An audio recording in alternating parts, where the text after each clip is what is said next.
வாழ்க்கையில எல்லாரும் உயரமான இடத்துக்கு வரணும்னு தான் ஆசைப்படுவாங்க. அந்த உயரமான இடத்தை அடையணும்னா நிறைய வளைவு சுழிவுகளை தாண்டி தான் வரணும். எப்படி கிருப்பா, இந்த அழகான மலைக்கு வந்தடைய நம்ம 22 ஏர்பின் பென்ஸை தாண்டி வந்திருக்கோமே, அப்படியா? அதுதான் சொல்றேன். அது மட்டும் இல்லாம இந்த இயற்கை எவ்வளவு அழகா இருக்கோ அதே மாதிரியே உங்களோட வாழ்க்கையும் அழகா அமையறதுக்கு நேயர்கள் அனைவருக்கும் புத்தம் புது காலை வணக்கம்.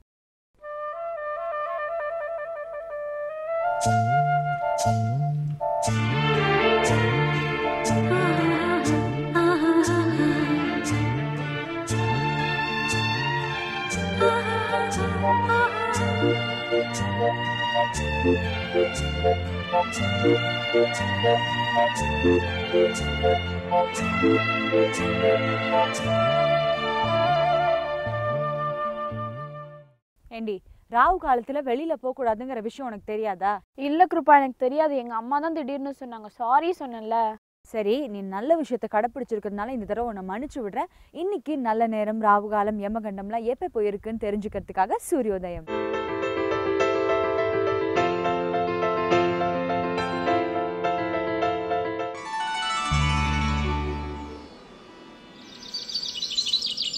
இன்று 24/9/2014 புதன்கிழமை, ஜெயவருடம் புரட்டாசி மாதம் 8ஆம் தேதி.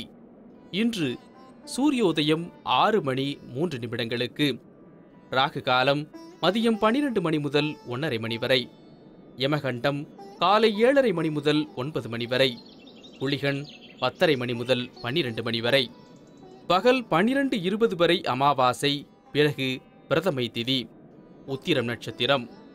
நல்ல நேரம் எனும் சுபபோரைகள் காலை 6 மணி முதல் 8 மணி வரை, 9 மணி முதல் 10 மணி வரை, மதியம் 12 மணி முதல் 3 மணி வரை, மாலை 4 மணி முதல் 5 மணி வரை. இன்று கும்பராசிக்கு சந்திராஷ்டமம்.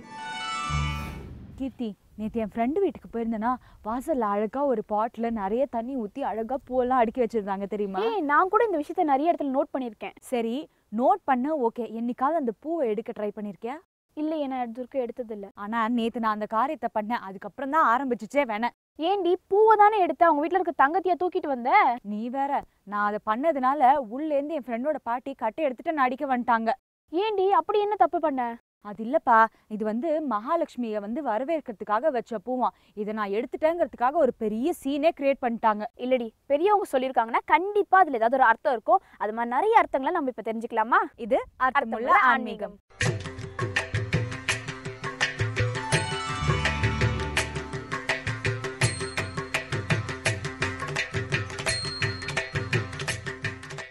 அன்பார்ந்த வேந்தர் தொலைக்காட்சி நேயர்களுக்கு வணக்கம். அர்த்தமுள்ள ஆன்மீகம் பகுதியில் இன்று புலால் உண்ணாமை, கொல்லாமை, அதை பற்றி பார்க்கவிருக்கிறோம். நம்முடைய மரபில் புலால் உண்பது தவறு, கொல்லாமல் இருப்பது உயர்ந்த அறநெறி என்று பல நூல்கள் வலியுறுத்தியிருக்கின்றன. முக்கியமாக புகழ்பெற்ற நமது திருக்குறளில் திருவள்ளுவர் அவிசுரிந்து 1000 வேட்டலின் ஒன்றன் உயிர் செகுத்து உண்ணாமை நன்று என்று கூறுகிறார். ஏராளமான உயிர் பலியிட்டு வேள்விகளை, யாகங்களை செய்வதை விட ஒரு உயிரையும் கொல்லாமல் இருந்தால் அதுவே மிகப்பெரிய வேள்வி, அதனால் மிகப்பெரிய புண்ணியம் உண்டு என்கிறார் வள்ளுவர். கொல்லான் புலாலை மறுத்தானை கைகூப்பி எல்லா உயிரும் தொழும் என்கிறது வள்ளுவம். கொல்லாமல் இருந்து, புலால் உணவு உண்ணாமல் இருந்து உயிர்கள் மேல் இரக்கம் கொண்டு வாழ்பவனை எல்லா உயிர்களும் கைகூப்பி வணங்கும் என்பது வள்ளுவருடைய வாசகம். இந்த கொல்லாமை என்கிற அந்த நெறி மெல்ல மெல்ல நமது ஆன்மீகத்தில் ஒரு நெறியாக உருப்பெற்றது. தொடக்கத்தில் அந்த நெறி இருக்கவில்லை. வேள்வியில் உயிர் பலி இடுவது என்கிற ஒரு மரபு இருந்தது. பின்னால் அந்த உயிர் பலியை மறுத்து உயிர் பலி கூடாது என்கிற சிந்தனைகள் நமது ஆன்மீகத்தில் எழத் தொடங்கின. நமது ஆன்மீகம் என்பது, நமது இந்து மதம் என்பது தோன்றிய காலத்திலிருந்து படிப்படியாக வளர்ந்து உயர்ந்த நிலையை நோக்கி முன்னேறி இருப்பதை நாம் வரலாற்றில் பார்க்கிறோம். தொடக்க காலத்தில் கணவன் இறந்துவிட்டால் பெண்கள் உடன்கட்டை ஏறினார்கள். அந்த வாக்கியம் கூட சரியல்ல. பெண்கள் உடன்கட்டை ஏற்றப்பட்டார்கள் இல்லையா? உயிரை யார் விடுவார்கள்? ஆனால் அது தவறு என்கிற ஒரு கருத்தோட்டம் மனச்சாட்சி உள்ள ஆண்களுக்கு வந்தது. ராஜாராம் மோகன் ராய் ஒரு சட்டம் இயற்றி உடன்கட்டை ஏறுவதை தடை செய்தார். அதன் பிறகும் கைம்பெண் கொடுமை இருந்தது. முட்டையடித்து முக்காடு போட்டு கணவனை இழந்த பெண்களை கொடுமைப்படுத்தினார்கள். அதற்கு எதிராக கல்கி போன்றவர்கள் கேதாரியின் தாயார் போன்ற கதைகளை எழுதி ஒரு இயக்கம் நடத்தினார்கள். மெல்ல மெல்ல அந்த கொடுமை நாட்டில் மறைந்தது. எனவே ஆன்மீக நெறி என்பது, இந்து சமய நெறி என்பது பண்பாட்டு ரீதியான ஒரு வளர்ச்சி. தொடக்க காலத்தில் இருந்ததை விட போக போக கால மாற்றத்திற்கு ஏற்ப நமது ஆன்மீக நெறி வளர்ந்து வந்திருக்கிறது. எனவே உயிர் பலியிட்டு வேள்வி செய்கிற அந்த யாகத்தில் உயிர் பலி தவறு என்று வந்தபோது எதை பலியிடலாம் என்கிற ஒரு கேள்வி எழுந்தது. பூசணிக்காயை வெட்டி, பூசணிக்காய் சதையோடு இருப்பது போல தோற்றமளிப்பதால் அதன் மேல் இரத்தத்திற்கு பதிலாக குங்குமத்தை தூவி அதையே பலிப்பொருளாக இடலாம் என்கிற ஒரு நெறியை கொண்டு வந்தார்கள். உயிர் பலிக்கு பதிலாக பூசணிக்காய் பலி என்கிற ஒரு விஷயம் தொடங்கியது.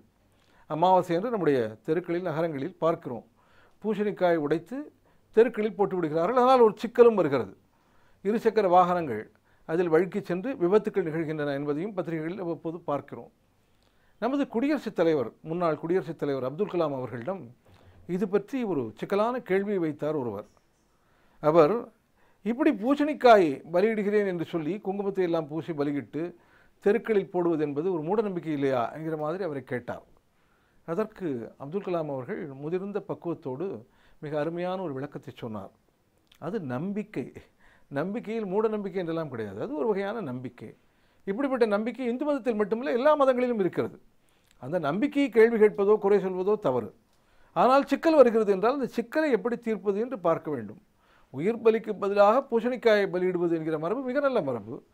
அந்த பூசணிக்காயை எடுத்து தெருக்களில் போட்டுவிட்டால் விபத்து நேர்கிறது என்று சொன்னால், பூசணிக்காய் பலியாக கொடுப்பவர்களிடம் அப்படி பலி கொடுத்த பிறகு அந்த பூசணிக்காயை மிக எச்சரிக்கையாக எடுத்து தெரு ஓரங்களில் குப்பை தொட்டியில் போடுமாறு நாம் அறிவுறுத்த வேண்டும். அதுதான் சரியான நெறியாக இருக்க முடியும் என்று அப்துல் கலாம் விளக்கினார். ஆக நமது மரபில் இந்த உயிர் பலியை தடுத்து எல்லா உயிர்கள் மேலும் அன்பு கொண்டு கொல்லாமை நோன்பு அனுசரிக்க வேண்டும் என்ற நெறி வழி வழியாக வந்திருக்கிறது. வள்ளுவருக்கு பிறகு அந்த நெறியை தென்னிந்தியாவில், தமிழகத்தில் மிகவும் பிரபலப்படுத்திய ஒரு ஆன்மீகவாதி, மிகப்பெரிய மகான் ஒருவர் இருந்தார். அவர்தான் வள்ளலார். வள்ளலார் நெறியில் வாழ்பவர்கள் ஒரு காலம் புலால் உண்ணமாட்டார்கள், உண்ணக்கூடாதும் கூட. ஆனால் நமது வாழ்வில் பல முரண்பாடுகளை பார்க்கிறோம். ஒரு இடத்தில் இறைச்சி கடைக்கு வள்ளலார் மட்டன் ஸ்டார் என்றே பெயர் வைத்திருந்தார்கள். அதற்கு எதிராக ஒரு போராட்டம் நடந்தது. பிறகு அந்த அறிவிப்பு பலகை நீக்கப்பட்டது. வள்ளலார் அன்பர்கள் மட்டனற்ற மகிழ்ச்சி அடைந்தார்கள். எல்லாம் கடந்த காலத்தில் நிகழ்ந்த சம்பவம். தென்னிந்தியாவில் எப்படி தமிழகத்தில் வள்ளலார் இந்த புலால் மறுப்பை, கொல்லாமையை வலியுறுத்தினாரோ, அதுபோல கொஞ்ச காலம் முன்னால் வட இந்தியாவில் ஒரு பெரிய மகான் தோன்றி புலால் மறுப்பை, புலால் உண்ணாமல் இருக்க வேண்டும் என்பதை வலியுறுத்தினார். மிகப்பெரிய மகான், ஒரு பெரிய அரசர், ஏராளமான ராஜபோகங்களோடு வாழ்ந்தவர், மிகப்பெரிய அழகர். அவருக்கு இல்லாத செல்வமே இல்லை. ஆனால் ஒரு நாள் நள்ளிரவில் தன்னுடைய மனைவி யசோதராவையும் தன்னுடைய மகன் ராகுலனையும் துறந்து துன்பத்திற்கு என்ன காரணம், மனிதர்கள் வாழ்வில் அடைகிற துன்பத்திற்கு மூல காரணம் என்ன என்று கண்டறிவதற்காக காட்டிற்கு போய் தவம் செய்த அந்த மகான்தான் கௌதம புத்தர். உயர்ந்த தவம் இயற்றி ஆசைதான் துன்பங்களுக்கு காரணம், எனவே மனிதர்கள் ஆசையை விட்டுவிட வேண்டும், ஆசையை விடவிட ஆனந்தம் உருவாகும் என்கிற ஒரு அற்புத செய்தியை ஆன்மீக உலகிற்கு புத்தர் வழங்கினார். புத்தர் கொல்லாமையை வலியுறுத்தினார், புலால் உணவை மறுத்தார், தன்னுடைய அடியவர்கள் புலால் உண்ணக்கூடாது என்று வற்புறுத்தினார். ஒரு நாள் அவர் கானகத்தில் நடந்து கொண்டிருந்தார். அவர் ஞானியாக விட்டார். அவருக்கு உயர்ந்த ஒரு தெளிவு, ஞானம் பிறந்து விட்டது. துறவியாக நடந்து கொண்டிருக்கிறார். அவர் முன்னால் ஒரு ஆட்டிடையன் நூற்றுக்கணக்கான ஆடுகளை விரட்டி கொண்டு எங்கோ செல்கிறான். இந்த சம்பவத்தை கவிமணி தேசிக விநாயகம் பிள்ளை தம்முடைய ஆசிய ஜோதி என்கிற புத்தருடைய வரலாற்றை விளக்குகிற செய்யுள் நூலில் மிக அழகாக எழுதுகிறார். அந்த ஆடுகள் சென்று கொண்டிருக்கின்றன. பின்னால் அந்த ஆட்டிடையன் சென்று கொண்டிருக்கிறான். அதில் ஒரு சின்ன ஆடு, குட்டி ஆடு, அது வெள்ளை வெளியேர் என்று இருக்கிறது. கால் நொண்டி நொண்டி நடக்கிறது. அதற்கு காலில் அடிபட்டு காயம் ஏற்பட்டிருக்கிறது. புத்தர் கருணை நிறைந்த வள்ளல் ஆகையால் ஓடிப்போய் அந்த ஆட்டுக்குட்டியை கையில் தூக்கிக் கொள்கிறார். ரோஜா பூக்களால் செய்த மாலை போல இருந்த தன்னுடைய 2 சிவந்த கரங்களில் மல்லிகை மாலை மாதிரி அந்த ஆட்டுக்குட்டியை தூக்கி கொண்டு அவர் நடக்கிறார். நடந்து கொண்டே அந்த ஆட்டிடையனிடம் விசாரிக்கிறார், இவ்வளவு ஆடுகளை எங்கே கூட்டிச் செல்கிறாய் என்று. அவன் சொல்கிறான், அருகே இருக்கிறது மன்னன் பிம்பிசாரனுடைய அரண்மனை. அங்கே வேள்வி நடந்து கொண்டிருக்கிறது. ஏராளமான அர்ச்சகர்கள் அமர்ந்திருக்கிறார்கள். வேள்வி மந்திரங்களை சொல்லியவாறு இந்த ஆடுகள் எல்லாம் வேள்வியில் பலியிடப்படப் போகின்றன என்று அந்த ஆட்டிடையன் சொல்கிறான். அத்தனை ஆடுகளுடைய உயிரும் பறிபோகப் போவதை எண்ணி புத்தருடைய மனம் உருகுகிறது. அவர் அந்த ஆட்டுக்குட்டியை தூக்கியவாறே பிம்பிசாரனுடைய அரண்மனைக்கு வந்து சேர்கிறார். அந்த மன்னன் அவரை வரவேற்கிறான். அவனிடம் இவர் விவாதம் செய்கிறார். விவாதம் செய்து உயிர் பலி தவறு என்று சொல்லி அந்த மன்னனுடைய மனதை மாற்றுகிறார். அது எப்படி மாற்றுகிறார் என்பதை கவிமணி மிக அழகாக எழுதுகிறார். அவர் அந்த மன்னனிடம் கேட்கிறார், இந்த ஆட்டினுடைய உயிரையும் ஆட்டுக்குட்டிகளின் உயிரையும் எடுத்து இந்த மாமிசத்தை நீ வந்து நெருப்பிலிட்டு பலியிட்டால் அதை கருணை நிறைந்த இறைவன் ஏற்பாரா? யோசித்துப்பார். ஒரு தந்தை, அவனுக்கு 2 பிள்ளைகள்.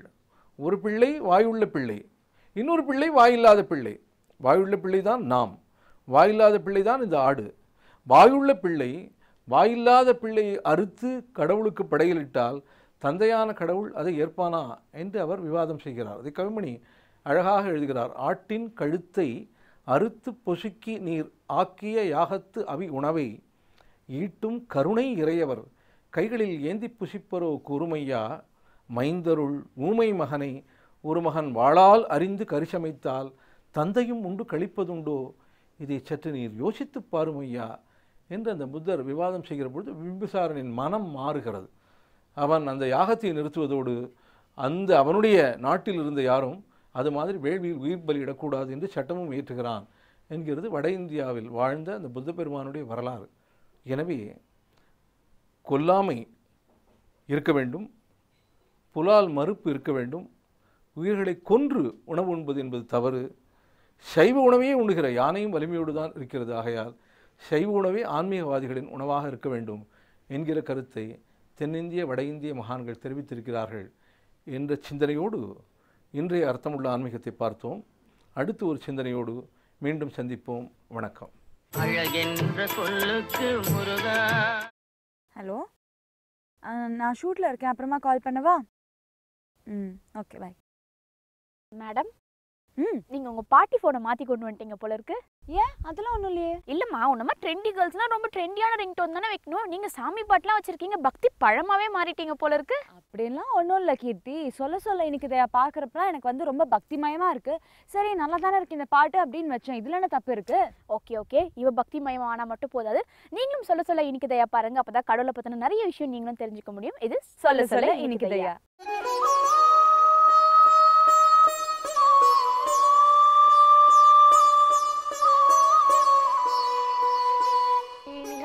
மகாதேசிகன் ரகுவீரகத்தியம் என்று அற்புதமான ஒரு கிரந்தம் அருளி செய்திருக்கிறார். அதிலே அற்புதமான ஒரு வரி, குஷிக்க சுத கதித விதித நவ விவித கதா, குஷிக்க சுத கதித விதித நவ விவித கதா என்று சொல்லக்கூடிய அற்புதமான ஒரு வரி. இதிலே ஸ்ரீ நிகமாந்த மகாதேசிகன் என்ன தெரிவிக்கிறார் என்றால், கௌஷிகர் யார் அப்படின்னா விஸ்வாமித்ரர். இந்த விஸ்வாமித்ரர் ராமலக்ஷ்மணர்களுக்கு நடை சிரமம் தெரியாமல் இருக்க வேண்டும் என்பதற்காக நிறைய கதையெல்லாம் சொல்லிகிட்டே வர்றார். வரக்கூடிய காலத்திலே வழியிலே நிறைய கதைகள் சொல்லிக்கொண்டே வருகிறார். அதிலே ஒரு கதை, ஸ்ரீமன் நாராயணன், அதாவது எம்பெருமான் நாராயணன், அவன் பிரம்மாவை படைத்தான். எதற்காக படைத்தான் என்றால், மனிதர்களை படைக்க வேண்டும் என்பதற்காக படைத்தான். நீ யோனிகளை படை என்று நிறனான் முகனை படைத்தவன் என்று தெரிவிக்கிறார் ஆழ்வார்.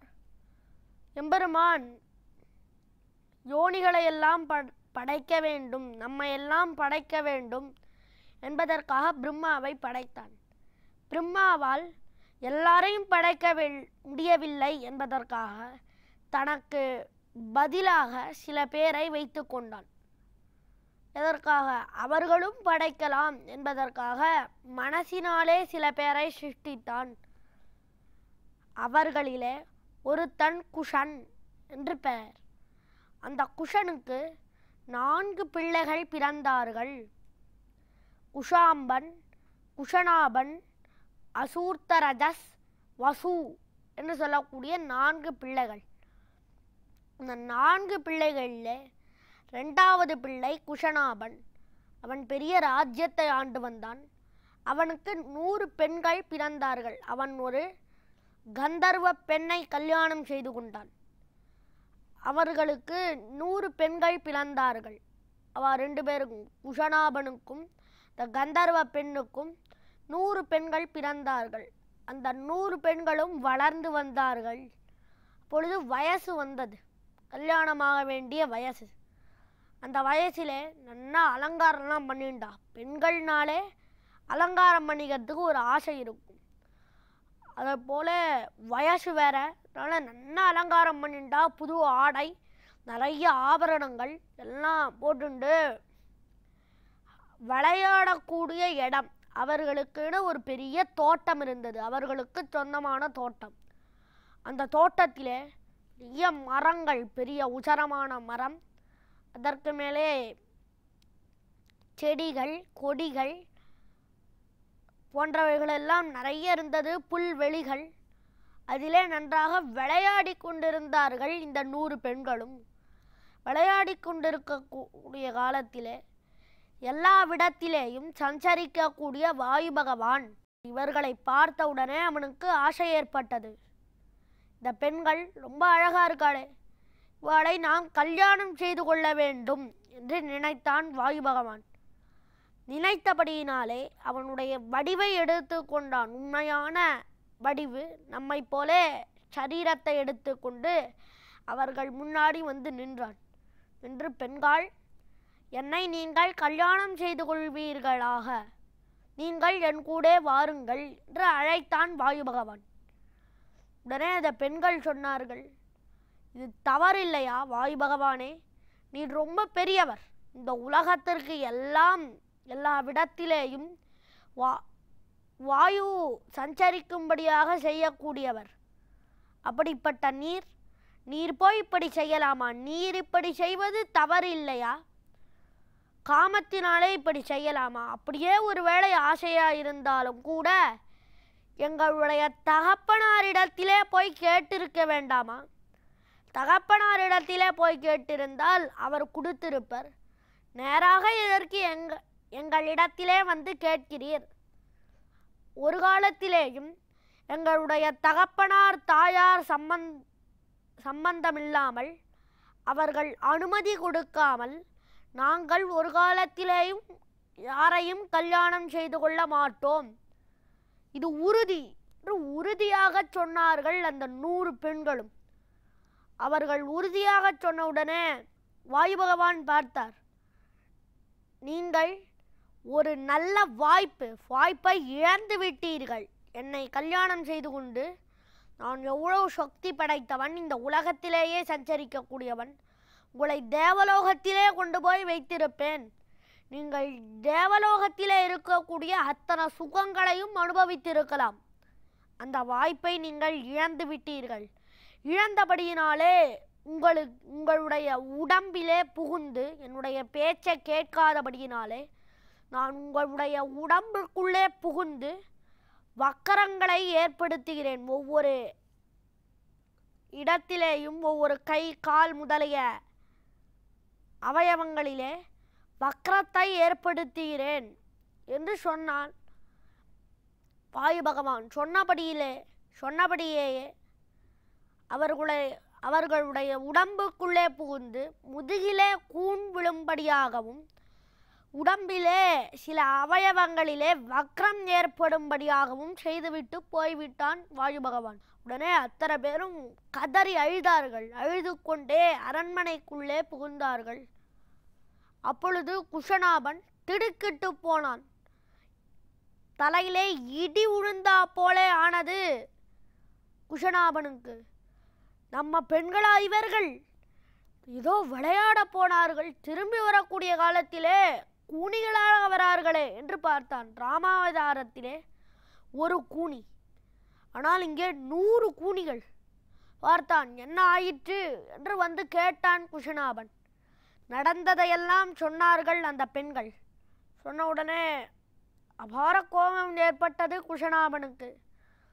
ஆனால் கோபத்தை அடக்கி கொண்டான். இதையெல்லாம் வாயு பகவான் செய்தார். வாயு பகவானிடத்திலே நம்முடைய கோபத்தை எங்கே காமிக்க முடியும்? அவரோ பெரியவர், அவரே இப்படி வந்து காமத்தினாலே பீடிக்கப்பட்டு உங்களிடத்திலே வந்து கேட்டு நீங்கள் திருமணத்திற்கு சம்மதிக்காதபடினாலே என்னிடத்திலே கேட்காமல் உங்களுடைய உடம்புக்குள்ளே புகுந்து வக்கரங்களை ஏற்படுத்துகிறார் அப்படின்னா அவர் எவ்வளோ பெரியவர்? அவரே இப்படி செய்தார் என்றால் பிற்பாடு நாமெல்லாம் எப்படி காமத்தினாலே பீடிக்கப்பட்டால் என்ன ஆகும்? சரி, அவரிடத்திலே நம்மால் எதுவும் செய்ய முடியாது. நம்முடைய கோபத்தை அவரிடத்திலே காட்ட முடியாது. இதற்கு காலம் பதில் சொல்லும். எம்பெருமான் ஸ்ரீமன் நாராயணன் அவருக்கு தக்க தண்டனை கொடுப்பார். நாம் ஒன்றும் செய்ய வேண்டாம், காத்திருங்கோள் பெண்காள் என்று குஷனாபன் அப்பொழுது தெரிவித்தான். இதிலிருந்து நாம் என்ன தெரிந்து கொள்கிறோம் அப்படின்னா, நமக்கு இந்திரிய ஜெயம் வேண்டும், இந்திரியங்களை ஜெயிக்க வேண்டும். எதெல்லாம் இந்திரியங்கள் என்றால் செவி, வாய், கண், மூக்கு, உடல் என்று சொல்லக்கூடிய பஞ்சேந்திரியங்கள், 5 இந்திரியங்கள். 5 இந்திரியங்களையும் ஜெயித்தாலுடைய ஒரு மனிதனாலே இந்த உலகத்திலே தர்மமான மார்க்கத்திலே வாழ முடியாது. 5 இந்திரியங்களையும் எப்படி ஜெயிக்கிறது? ரொம்ப கஷ்டம் தான். அந்த 5 இந்திரியங்களையும் ஜெயிக்கிறது ரொம்ப கஷ்டம். எங்கூர் ஆழ்வார், நம்மாழ்வார், அவர் 4 திவ்ய பிரபந்தங்கள் அருளி செய்திருக்கிறார். திருவிருத்தம், திருவாசிரியம், பெரிய திருவந்தாதி, திருவாய்மொழி என்று சொல்லக்கூடிய 4 திவ்ய பிரபந்தங்கள். திருவாய்மொழியிலே 1102 பாசுரம் இருக்கிறது. இந்த 1102 பாசுரத்தையும் பெரியோர்கள் ஒரு 10 என்று 10 பிரித்திருக்கிறார்கள். ஒரு 10லே 100 பாட்டு, 10 1000 பாட்டு என்று பார்க்கிறோம். பிரித்த காலத்திலே 7ஆம் 10 முதல் திருவாய்மொழி. அதிலே அற்புதமாக தெரிவிக்கிறார் எங்கூர் ஆழ்வார், நம்மாழ்வார். உன்னுலாவி ஐவரால் புமதீர்த்தி என்று ஆரம்பிக்கக்கூடிய அற்புதமான திருவாய்மொழி. அதில் ஆழ்வார் என்ன சொல்கிறார்னா, இந்த 5 பேர் இருக்காலே, இந்த பஞ்ச இந்திரியங்கள், அவர்கள் வந்து என்னை ஆட்கொண்டு விட்டார்கள் என்றால் என்னால் என்ன செய்ய முடியும் என்று பயப்படுகிறார். அந்த இந்திரியங்களை பார்த்து பயப்பட்டு விடுகிறார் ஆழ்வார். எம்பெருமான் பார்த்தா, ஆழ்வாரே எதற்காக பயப்படுறீர்? நானோ உமக்கு மயர்வர மதிநலம் அருளினன் அப்படின்ட்டு நல்ல ஞானத்தை கொடுத்து விட்டேன், அஞ்ஞானத்தை போக்கி ஞானத்தை கொடுத்திருக்கிறேன். அப்படி இருக்கக்கூடிய காலத்திலே நீர் எதற்காக பயப்படணும்? நானும் உம்மை கூடையே இருக்கேன். கூடியே இருக்கக்கூடிய காலத்திலே நீர் எதற்காக பயப்பட வேண்டும்? பயப்பட வேண்டிய அவசியமே கிடையாது என்று சொன்னான் அப்பொழுது எம்பெருமான். உடனே ஆழ்வார் சொன்னார், என் செய்யாமற்று நீயும் விட்டால், நீ இப்போ என் பக்கத்தில் இருக்க, சரி, நீ என்னை விட்டுட்டு போயிட்டனா என்னால் என்ன பண்ண முடியும்? திடீர்னு அந்த பஞ்சேந்திரியங்கள் வந்து என்னை ஆட்கொண்டு விடாதா? அற்புதமான சரித்திரம் எடுத்து காட்டுகிறார் இவ்விடத்திலே. ஒரு பாம்பு நல்லா படம் எடுத்துட்டுருக்கு. அது முன்னாடியே ஒரு தைரியமாக ஒரு மனுஷன் நிற்கிறான். எப்படி நிற்கிறான்? பாம்பு கொத்திராதான்னு பார்த்தா அவன் கையில் ஏதோ ஒரு மூலிகை இருக்குது, பச்சை இலையை வச்சுட்டுருக்கான். அந்த மூலிகைக்கு பயந்து அந்த பாம்பு கொத்தாத இருக்குது. இதே ஒரு நிமிஷத்தில் ஒரு காற்றடிக்கிறது, அந்த பச்சை இலையை அவன் கீழே போட்டுறான். கீழே போட்டால் உடனே இந்த பாம்பு எப்படி கொத்துமோ அதே போல் நீ என் பக்கத்தில் இருக்க. நான் பச்சை இலையை போலே நீ என் பக்கத்திலே இருக்கிறாய். நீ என்னை விட்டுட்டு போனன்னா பஞ்சேந்திரியங்கள் உடனே என்னை ஆட்கொண்டு விடும். அதனால் அந்த பஞ்ச இந்திரியங்கள் இடத்திலே ரொம்ப ஜாகிரதையாக இருக்கணும் என்று ஆழ்வார் அதிலே தெரிவிக்கிறார். நான் அந்த பஞ்ச இந்திரியங்கள் இடத்திலே அதுகள் நம்மை ஆட்கொள்ளாதபடி நம்மால் எப்படி இருக்க முடியும் அப்படின்னா, நாம் நல்லதையே கேட்க வேண்டும், நல்லதையே செய்ய வேண்டும், நல்லதையே பார்க்க வேண்டும், பகவானுடைய விஷயத்திலே ஈடுபட்டு இருக்க வேண்டும். அப்படி இருந்தோமேயானால் நம்மை பஞ்ச இந்திரியங்கள் ஆட்கொள்ளாது என்று இதிலிருந்து நாம் தெரிந்து கொள்கிறோம். அந்த குஷனாமனுடைய 100 பெண்களும் நல்லவர்களாக தானே இருந்தார்கள். அவர்களுக்கு என்ன நடந்தது? பிற்பாடு கல்யாணம் நடந்ததா? அவருடைய கூன் போயிட்டா? என்ன நடந்தது என்பதை நாளை தினம் பார்ப்போம். ஆண்டியா இருக்கிறவன் ஆடி கார்ல போறதும், சூப்பர் மார்க்கெட்ல பில் போடுறவன் பில் கேட்ஸ் ஆக்குறதும் யோகம் இருந்தா தான் நடக்கும். நாமளே எவ்வளோ பேரை பார்த்து யோசிச்சிருப்போம், சே எப்படி இருந்த மனுஷன் எவ்வளோ பெரிய ஆளாயிட்டான் பாருடா, சான்ஸே இல்லைன்னு. கிருப்பா, இதெல்லாம் யோகம் செய்யற மேஜிக் தான். அந்த யோகம் இன்னைக்கு நம்மளுக்கு இருக்கா, நம்மளுக்கு மட்டும் இல்ல பாக்குற வியூவர்ஸ்க்கும் இருக்கான்னு தெரிஞ்சுக்க வேணாமா? இது யோகம் நல்ல யோகம்.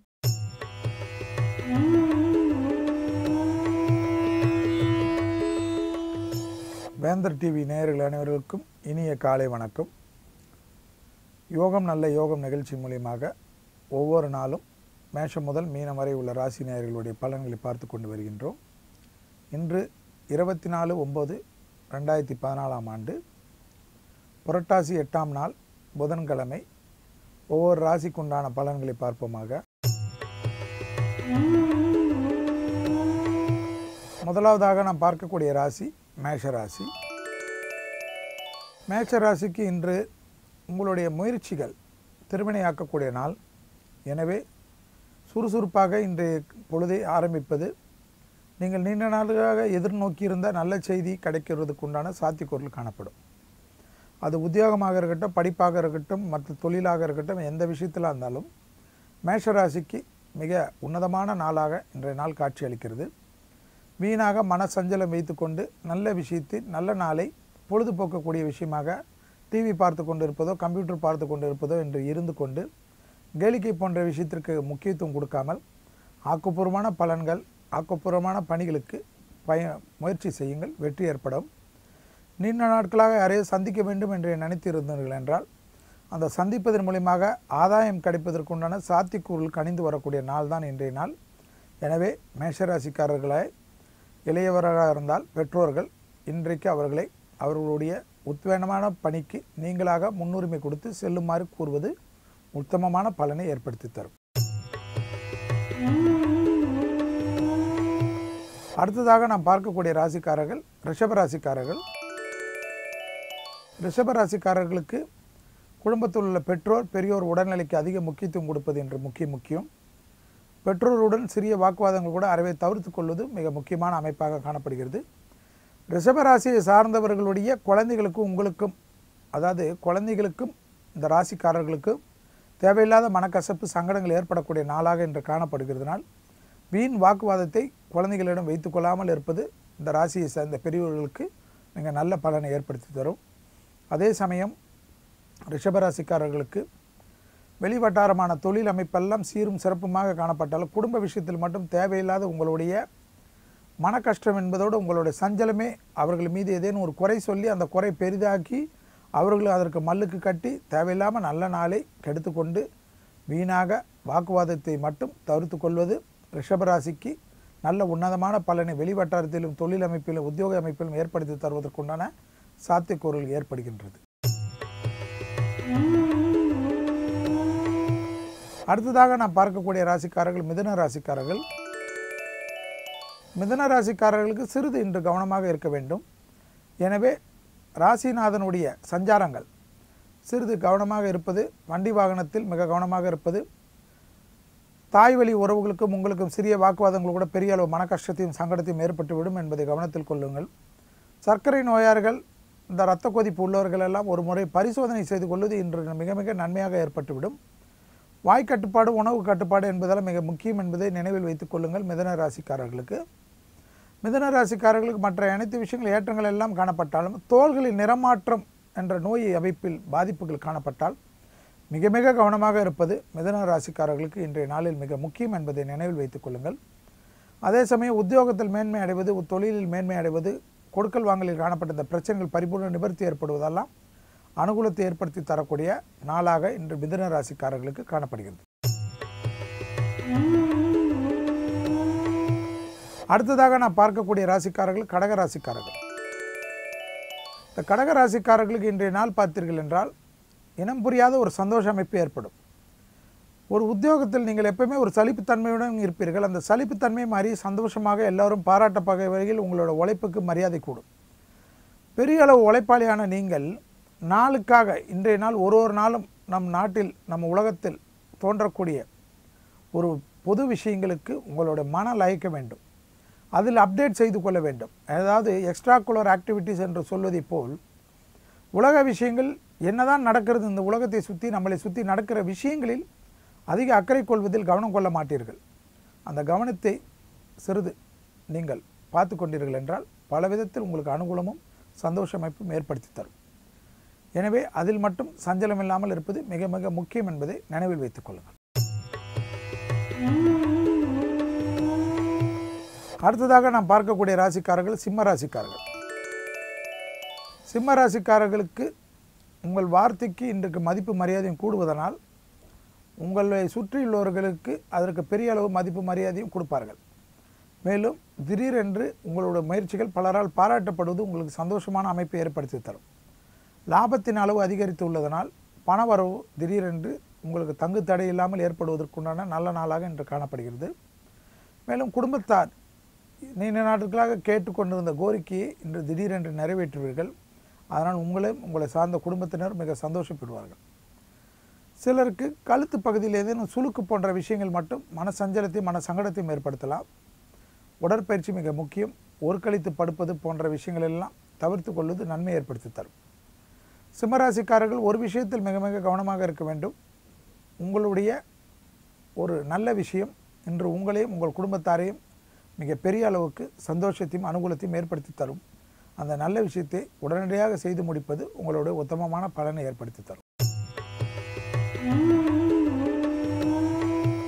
அடுத்ததாக நாம் பார்க்கக்கூடிய ராசிக்காரர்கள் கன்னியா ராசிக்காரர்கள். கன்னியா ராசிக்காரர்கள் வீணான வாக்குவாதத்தை அறவே தவிர்த்து கொள்வது மிக மிக முக்கியம் என்பதை நினைவில் வைத்துக் கொள்ளுங்கள். இன்றைக்கு நீங்கள் பார்த்தீர்கள் என்றால் உத்தியோகத்தில் திடீரென்று ஒரு கடுமையான சூழ்நிலை காணப்படுவதனால் அந்த கடுமையான சூழ்நிலையில் உங்கள் வார்த்தைகளில் மட்டும் கோபம் கூடாது, ஆக்ரோஷம் கூடாது. தேன் தடவிய வார்த்தை மிக முக்கியம் என்பதை நினைவில் வைத்துக் கொள்ளுங்கள். அது மேலதிகாரிகளாக இருக்கட்டும், உடன் வேலை செய்பவர்களாக இருக்கட்டும், எல்லாம் தெரியும் என்ற எண்ணதும் மமதை மட்டும் கூடவே கூடாது என்பதை கன்னியாராசிக்காரர்கள் உணர்ந்து கொள்ள வேண்டும். கன்னியாராசிக்காரர்களுக்கு ஒரு விஷயத்தில் அதிக அளவுக்கு இன்று மன கஷ்டங்கள் மனசங்கடங்கள் ஏற்படும் என்றால் அது பயணங்களில்தான். எனவே அவசியமில்லாத பயணங்களை அறவே தவிர்த்து கொள்வது புத்திசாலித்தனமான முயற்சி என்பதை நினைவில் வைத்துக் கொள்ளுங்கள். குறிப்பாக இரவு நேர அவசியமில்லாத பயணங்களை அறவே தவிர்த்து கொள்வது நன்மை ஏற்படுத்தி தரும். குடும்பத்தாருடன் பேசுவதற்கூட எல்லா விஷயத்திலும் கரடு முரடாக பேச வேண்டும் என்ற எண்ணத்திலிருந்தெல்லாம் மாறிக்கொள்ளுங்கள். இன்று உங்கள் குடும்பத்தாருடன் கூட சந்தோஷமாக இல்லை என்றால் வேறு யாரிடத்தில் நீங்கள் சந்தோஷமாக இருப்பீர்கள் என்பதை நீங்களே கேட்டுக்கொள்ளுங்கள். எல்லாவிடத்திலும் ஒரு மிலிட்ரி ரூலை இம்போஸ் செய்யாதீர்கள். ஜாலியாக இந்த உலகமே என்பது ஒரு சுதந்திரமாக ஒரு சந்தோஷமாக தினமும் விடுகின்ற பொழுது இனிய பொழுதாக விடியட்டும் என்று தான் ஒவ்வொரு ஜீவராசியும் எதிர்நோக்கி உள்ளது. நாம் மனிதன் என்பது 6 அறிவு படைத்தவன். இந்த படைத்த அந்த அறிவுக்கு பெருமை சேர்க்கின்ற வகையில் எந்த விதத்திலும் உங்கள் மீது தவறே இல்லை என்றாலும் அதற்காக உணர்ச்சி வசப்பட்டு யாரிடத்தில் வாக்குவாதங்கள் கன்னியாராசிக்காரர்கள் செய்யக்கூடாது என்பதுதான் என்னுடைய வேண்டுகோள். அடுத்ததாக நாம் பார்க்கக்கூடிய ராசிக்காரர்கள் துலா ராசிக்காரர்கள். துலா ராசிக்காரர்களுக்கு ஒரு விஷயத்தில் இன்று மிக மிக அற்புதமான அமைப்பாக காணப்படும். அது என்னவென்றால் பண செலவு, வீண் விரயம். அது நீங்கள் எப்படி தவிர்க்க வேண்டும் என்று நினைத்தாலும் கூட முடியாது. எனவே அந்த வீண் விரயம் இருக்கின்ற காலத்தில் நீங்கள் என்ன செய்ய வேண்டும் என்றால் உங்களுக்கு ஆக்கப்பூர்வமாக உபயோக தரக்கூடிய பொருள், நீண்ட நாட்களாக நீங்கள் நினைத்து கொண்டிருந்த பொருளை வாங்குவதில் உண்டான முயற்சி செலவிடுவது நன்மை ஏற்படுத்தி தரும். மகான்களி தரிசனம், மகான் சன்னிதானத்துக்கு சென்று விட்டு வருவதெல்லாம் சிலருக்கு திடீரென்று அதிர்ஷ்டத்தின் அமைப்பால் ஏற்படும்.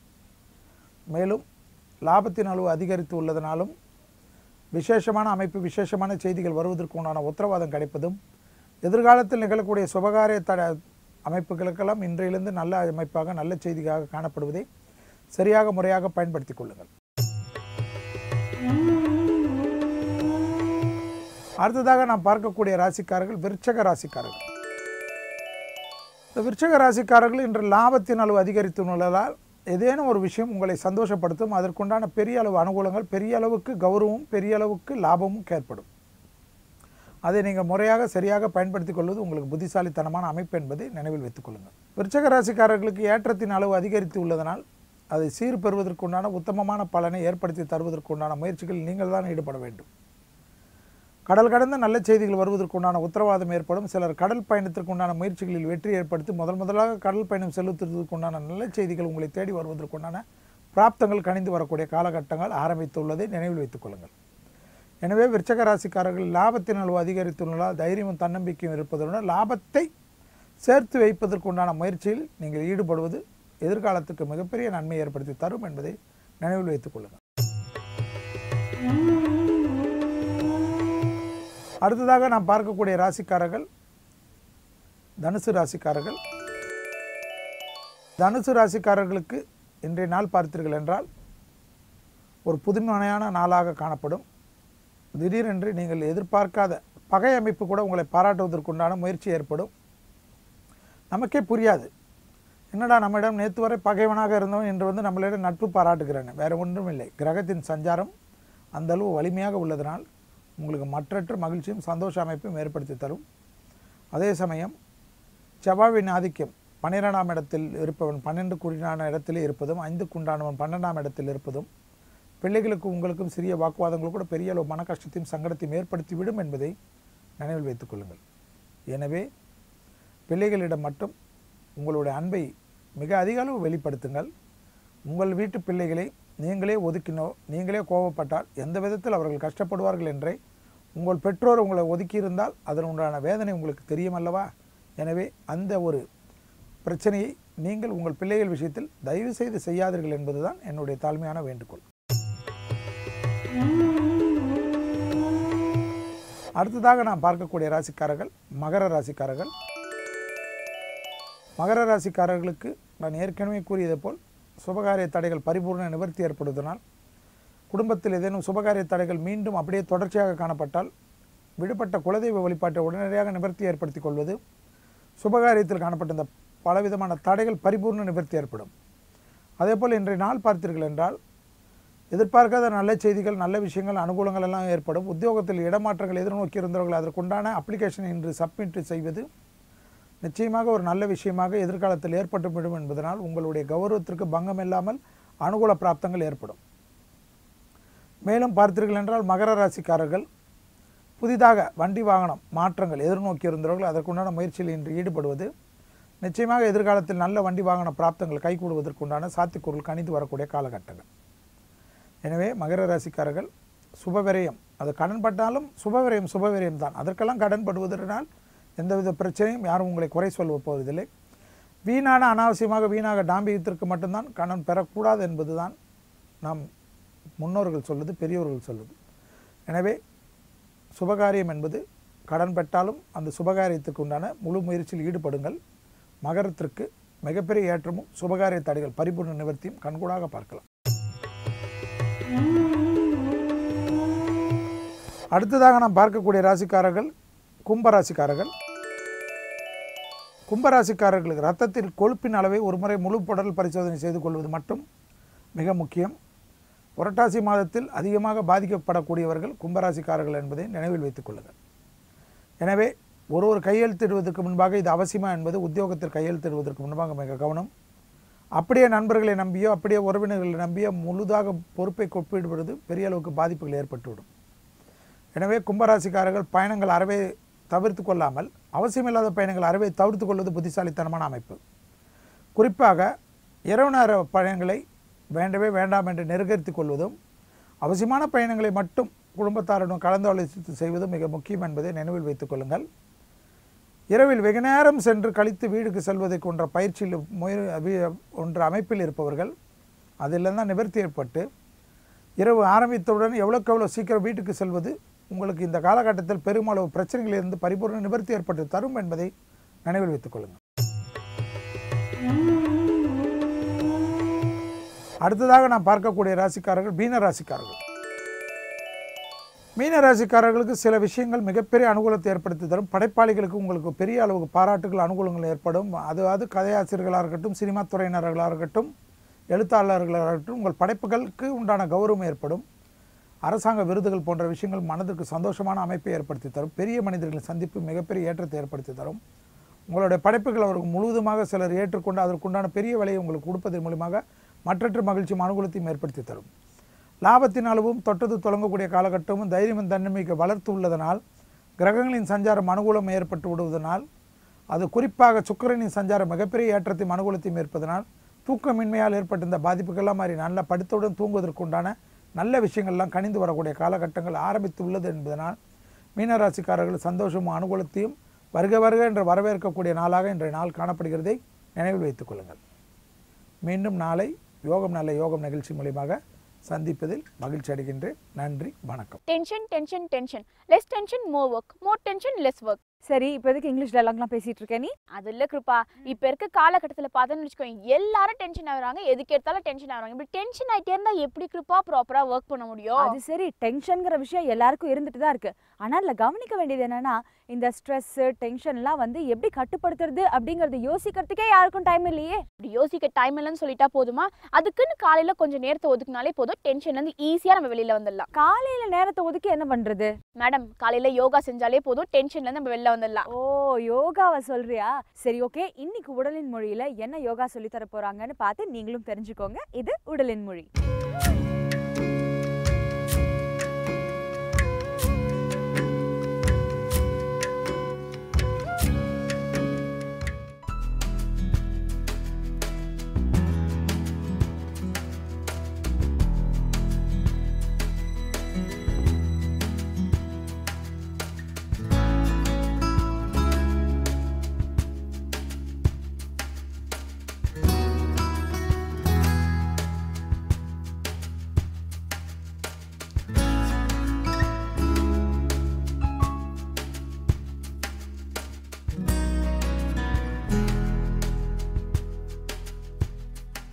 யோகக் கலையினை தொடர்ந்து செய்வதன் மூலம் உடல், மனம், ஆன்மா மூன்றும் புத்துணர்ச்சி பெறும்.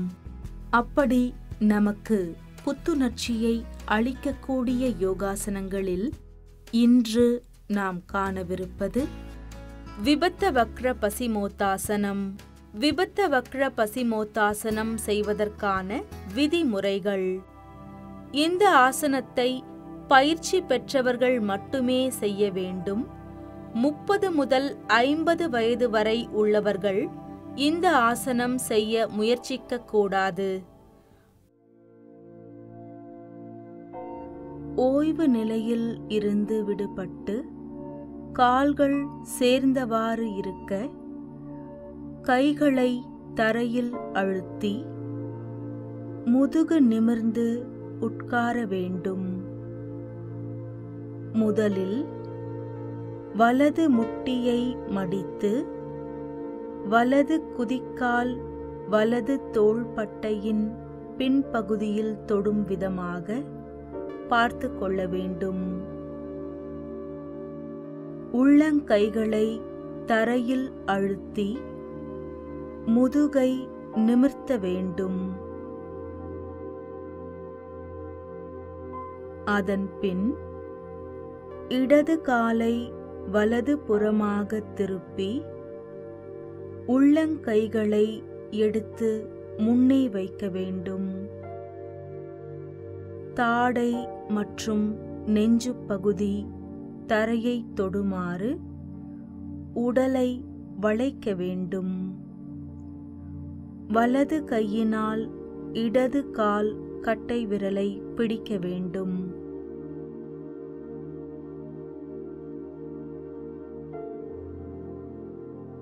இடது கால் மற்றும் வலது கை நேர்கோட்டில் இருக்க, இடது கையை எதிர்ப்புறமாக நீட்ட வேண்டும்.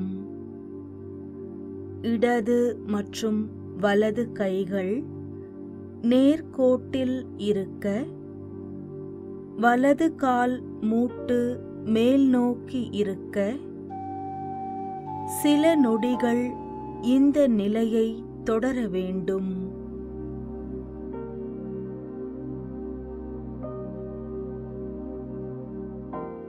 அதன் பிறகு மெதுவாக இடது கையை உடம்பை ஒட்டி எடுத்து வர வேண்டும். கட்டை விரலில் இருந்து வலது கையை எடுத்து இரு கைகளும் தரையில் அழுந்த உடலை மெல்ல நிமிர்த்தி உயர்த்த வேண்டும். இடது காலை நேரே எடுத்து வந்து அதன் பிறகு வலது தோளில் இருந்து வலது காலை விடுவிக்க வேண்டும்.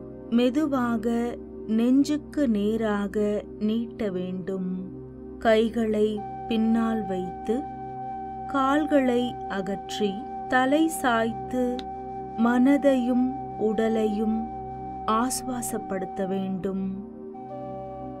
இடது காலை வலுப்படுத்தும் விதமாக இந்த ஆசனத்தின் மறுபாதியை பார்க்கப் போகிறோம். மீண்டும் கால்களை சேர்த்து கைகளை பக்கவாட்டில் எடுத்து வந்து நிமிர்ந்து உட்கார வேண்டும்.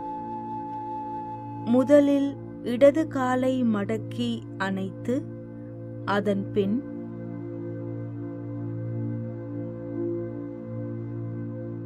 இடது தோள்பட்டையின் பின்புறமாக வைத்து இருக்க வேண்டும். உள்ளங்கைகளை தரையில் அழுத்தி வலது காலை இடது புறமாக திருப்ப வேண்டும். உடலின் மேல் பாகம் தரையில் படுமாறு குனிய வேண்டும். வலது கால் கட்டை விரலை இடது கையினால் இறுகப் பற்ற வேண்டும். முடிந்தால் வலது கையை எதிர்ப்புறம் நேராக நீட்ட வேண்டும். இரண்டு கைகளும் ஒரு நேர்கோட்டில் இருக்க, வலது கால் நேராக இருக்க, இடது கால் மூட்டு மேல் நோக்கி இருக்க சில நொடிகள் இந்த நிலையை தொடர வேண்டும்.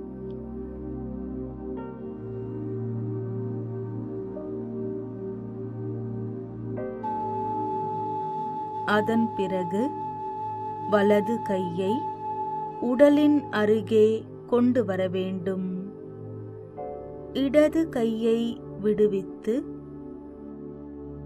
உள்ளங்கைகளை அழுத்தியவாறு உடலை நிமிர்த்தி வலது காலை நேராக நீட்ட வேண்டும். பின்பு இடது காலை விடுவித்து இடது காலை நீட்டி ஆசனத்தின் இறுதி நிலைக்கு செல்ல வேண்டும். கால்களை அகற்றி கைகளை பின்னால் வைத்து தலை சாய்த்து உடலையும் மனதையும் ஒரு சேர சாந்தப்படுத்த வேண்டும்.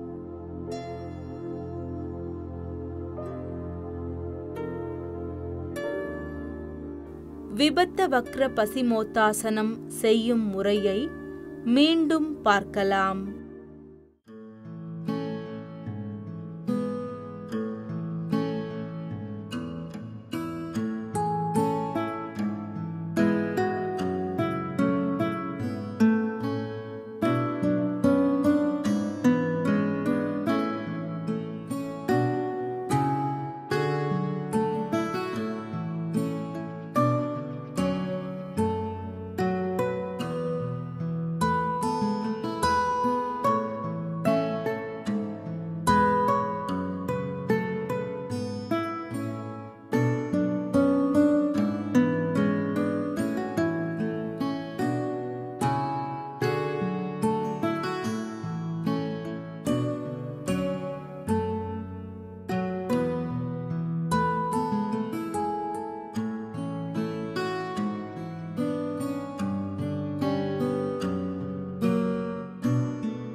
விபத்த வக்ர பசிமோத்தாசனம் செய்வதினால் ஏற்படும் நன்மைகள். முதுகுத்தண்டில் உள்ள தசைகள் நன்கு வலுவடையும். கை மற்றும் கால்கள் நன்கு வலுவடையும். ஒரு நாள் ஃபுல்லும் நாம என்னென்னலாம் காரியங்கள் பண்ணோம், நாளைக்கு என்னென்னலாம் பண்ணணும் அப்படிங்கிறத பிளான் பண்றது ரொம்ப அவசியமான விஷயம். ரொம்ப ரொம்ப அவசியமான விஷயம் தான். ஆனா நாள் ஃபுல்லா பிஸியா ஒர்க் பண்ணிட்டு இருக்கவங்க நைட்டு டயர்டாகி தூங்கிடுவாங்க. பிளான் பண்றதுக்குலாம் உங்களுக்கு எங்க நேரம் இருக்கு? இதுக்கு உதாரணமா எனக்கு ஸ்டார்ஸ் தான் ஞாபகம் வராங்க. ரொம்ப ரொம்ப கரெக்டான விஷயம் கிருப்பா. அவங்களுக்கு இருக்க பிஸியான லைஃப் ஸ்டைல்ல இந்த காரியம் தான் பண்ணணும்னு அவங்களால எப்படி பிளான் பண்ண முடியும்? சரி, அவங்களோட பிளானிங் பத்தி நம்மளுக்கு கவலை தேவையில்லை. அவங்க லைஃப்ல நடந்த இனிமையான அனுபவம் தான் நம்மளுக்கு முக்கியம். அதை பத்தி நம்ம கூட இன்னைக்கு ஒரு ஸ்டார் ஷேர் பண்ணிக்க போறாங்க. இது நட்சத்திர விடியல்.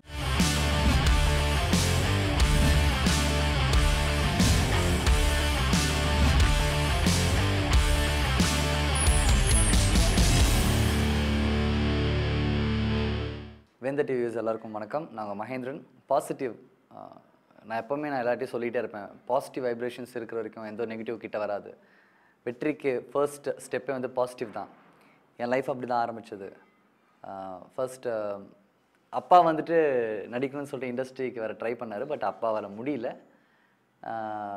என்ன கை குழந்தைய நான் பிறந்த உடனே ஓகே இவனை இப்படியே விட்டால் ஊரில் மாடு மேய்க்க ஆரம்பிச்சிடுவான், இவன் வந்து வேஸ்ட்டாக போயிடுவான், இவனை எதாவது நம்ம செய்யணும் அப்படின்னு சொல்லிட்டு அப்பா ஒரு ஃபுல் கான்ஃபிடென்ஸோட பாசிட்டிவ் ஆட்டிடியூடோட அப்பா வந்துட்டு ஆந்திராலேருந்து சென்னை கூப்பிட்டு வந்தார். என்ன கொண்டு வந்ததுக்கப்புறம் அப்படி தான் வந்துட்டு ஒவ்வொருத்தங்களா ட்ரை பண்ணிகிட்டே இருந்தார். ட்ரை பண்ணும்போது ரவிக்குமார் சாரை நான் பார்த்தேன், அப்பா பார்த்தாரு. அண்ட் ரவிக்குமார் சார் அப்பா ரொம்ப ரெக்வஸ்ட் பண்ணி கேட்டார், பையனுக்கு ஒரு சான்ஸ் கொடுங்க அப்படின்ட்டு. அந்த இடத்துல அதான் பாசிட்டிவ். அங்கிளும் வந்து ரொம்ப பாசிட்டிவான பர்சன். ஸோ அவருக்கு அவர் மனசில் என்ன பட்டதுன்னு தெரியல. திடீர்னு பார்த்த உடனே என்னை கூப்பிட்டு கேட்டார், உங்கள் அப்பா பேர் என்ன, உன் பேர் என்ன எல்லாம் கேட்டார். நான் பதில் சொன்னேன். எனக்கு அப்போ 3 வயசு 3 மாதம் சொன்னேன். எல்லாம் பதில் சொன்னேன். அவருக்கு ரொம்ப பிடிச்சி போச்சு. பிடிச்சோடனே எல்லாருமே சுற்றி இருக்கிறவங்களாம், சார் ரொம்ப நல்லா பண்ணுறேன் சார், நல்லா துருதுருன்னு இருக்கேன், எதுக்கும் பயப்பட மாட்டேங்கிறான் அப்படின்னாங்க. அப்படி தான் வந்து நாட்டாம பட ஆரம்பித்தேன். ஸோ அங்கேருந்து என் லைஃப் கெரியர் ஆரம்பித்தது. என்னை சுற்றி ஃபுல்லாக பாசிட்டிவ் பீப்புள்ஸ் தான் எப்போவுமே இருப்பாங்க. இப்போ கூட என்னை பார்க்குறவங்கள என்ன சொல்லுவாங்கன்னா, நீங்கள் நல்லா வரணும், நீங்கள் எல்லாமே வந்து முயற்சி எடுக்கணும், எதுவுமே நீங்கள் வந்துட்டு வேஸ்ட் பண்ணாதீங்க அப்படின்வாங்க. கொஞ்சம் வருஷம் கூட நான் சினிமாவில் வந்து சைல்ட் ஆர்டிஸ்ட்டாக இருந்துட்டு என்ன பண்ணுறதுன்னு தெரியாமல் ஒரு பீரியட் எனக்கு இருந்துச்சு, ஒரு 3-4 வருஷம். அதில் கூட நான் வந்துட்டு சைலண்ட்டாக இல்லாமல் ஏதோ ஒரு விஷயம் கற்றுக்கிட்டே இருப்பேன். நிறைய பீப்புள்ஸை மீட் பண்ணுவேன். நிறைய பேர் எனக்கு அட்வைஸ் பண்ணுவாங்க, நிறைய சொல்லுவாங்க, தம்பி அப்படி பண்ணணும் இப்படி பண்ணணும்னு சொல்லிட்டு. ஸோ பாசிட்டிவ்ன்றது ரொம்ப முக்கியம். ஸோ பாசிட்டிவ் எனர்ஜி இருக்க வரைக்கும் நெகட்டிவாக லைஃப்பில் வராது. ஸோ கண்டிப்பாக எல்லாருமே பாசிட்டிவாக இருங்க. எது சொன்னாலும் பாசிட்டிவாக எடுத்துக்கோங்க. லைஃப்பில் அடிப்பட்டால் கூட அதெல்லாம் நம்ம நல்லதுக்கு தான் அப்படின்ற அந்த ஒரு மோட்டிவேஷன் எப்போ நம்மளுக்குள்ளே வருமோ கண்டிப்பாக லைஃப் ரொம்ப பாசிட்டிவாக இருக்கும். ஸோ இந்த டேவும் உங்களுக்கு ரொம்ப பாசிட்டிவாக வேணும். நீங்கள் நினச்சதெல்லாம் நடக்கணும். நான் எல்லாருக்கிட்டையும் ஆண்டவனையும் நான் கேட்டுக்கிறேன். எனவே ஆல் தி பெஸ்ட். மேடம், ஏன் இப்படி காலங்கத்தால தூங்கி வழியறீங்க? இல்லப்பா, நேற்று மேட்ச் பார்த்துட்டு இருந்தேன், கொஞ்சம் போர் அடிச்சதே ஏதாவது சாப்பிட்லான்னு சொல்லிட்டு சிப்ஸு முறுக்கெல்லாம் சாப்பிட்டேன். வயிறு அப்செட்டு, நைட்டுலாம் தூக்கமே வரல. கண்ட நேரத்துல கண்டது தின்னா வயிறு மட்டும் அப்செட் ஆகாது, ஒபிசிட்டி கொலஸ்ட்ரால்னு எல்லா ப்ராப்ளமும் வரும். இதுக்கு என்ன நீ ஒபிசிட்டி அளவுக்கெல்லாம் பேசுற? பின்ன கண்ட நேரத்துல கண்டது சாப்பிட்டா அப்படிதான் ஆகும். எந்த நேரத்துல என்னென்ன சாப்பிடணும்னு இருக்கு, அதுவும் ஹெல்தி ஃபுட்ஸா மட்டும்தான் சாப்பிடணும். அப்பதான் உடம்பு ஹெல்தியா இருக்கும். சரி, இதெல்லாம் நம்ம சொல்ல வேணாம். டாக்டர் சிவராமனுக்கு இந்த மாதிரி இன்னும் நிறைய விஷயங்கள் தெரியும், அவரே சொல்ல போறாரு. இது உணவும் உண்மையும்.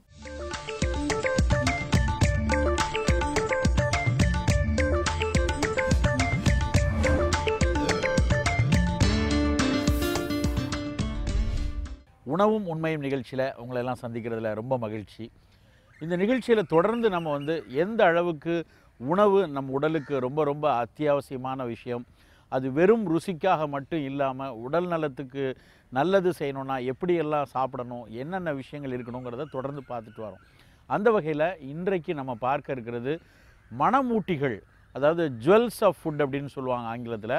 அந்த மணமூட்டிகள் எந்த அளவுக்கு உடலுக்கு மிக மிக நல்ல பயன்களை எல்லாம் தருது, ஏன் அவை அவசியம் அப்படிங்கிறத பற்றி இன்றைக்கு நம்ம பார்க்கலாம்.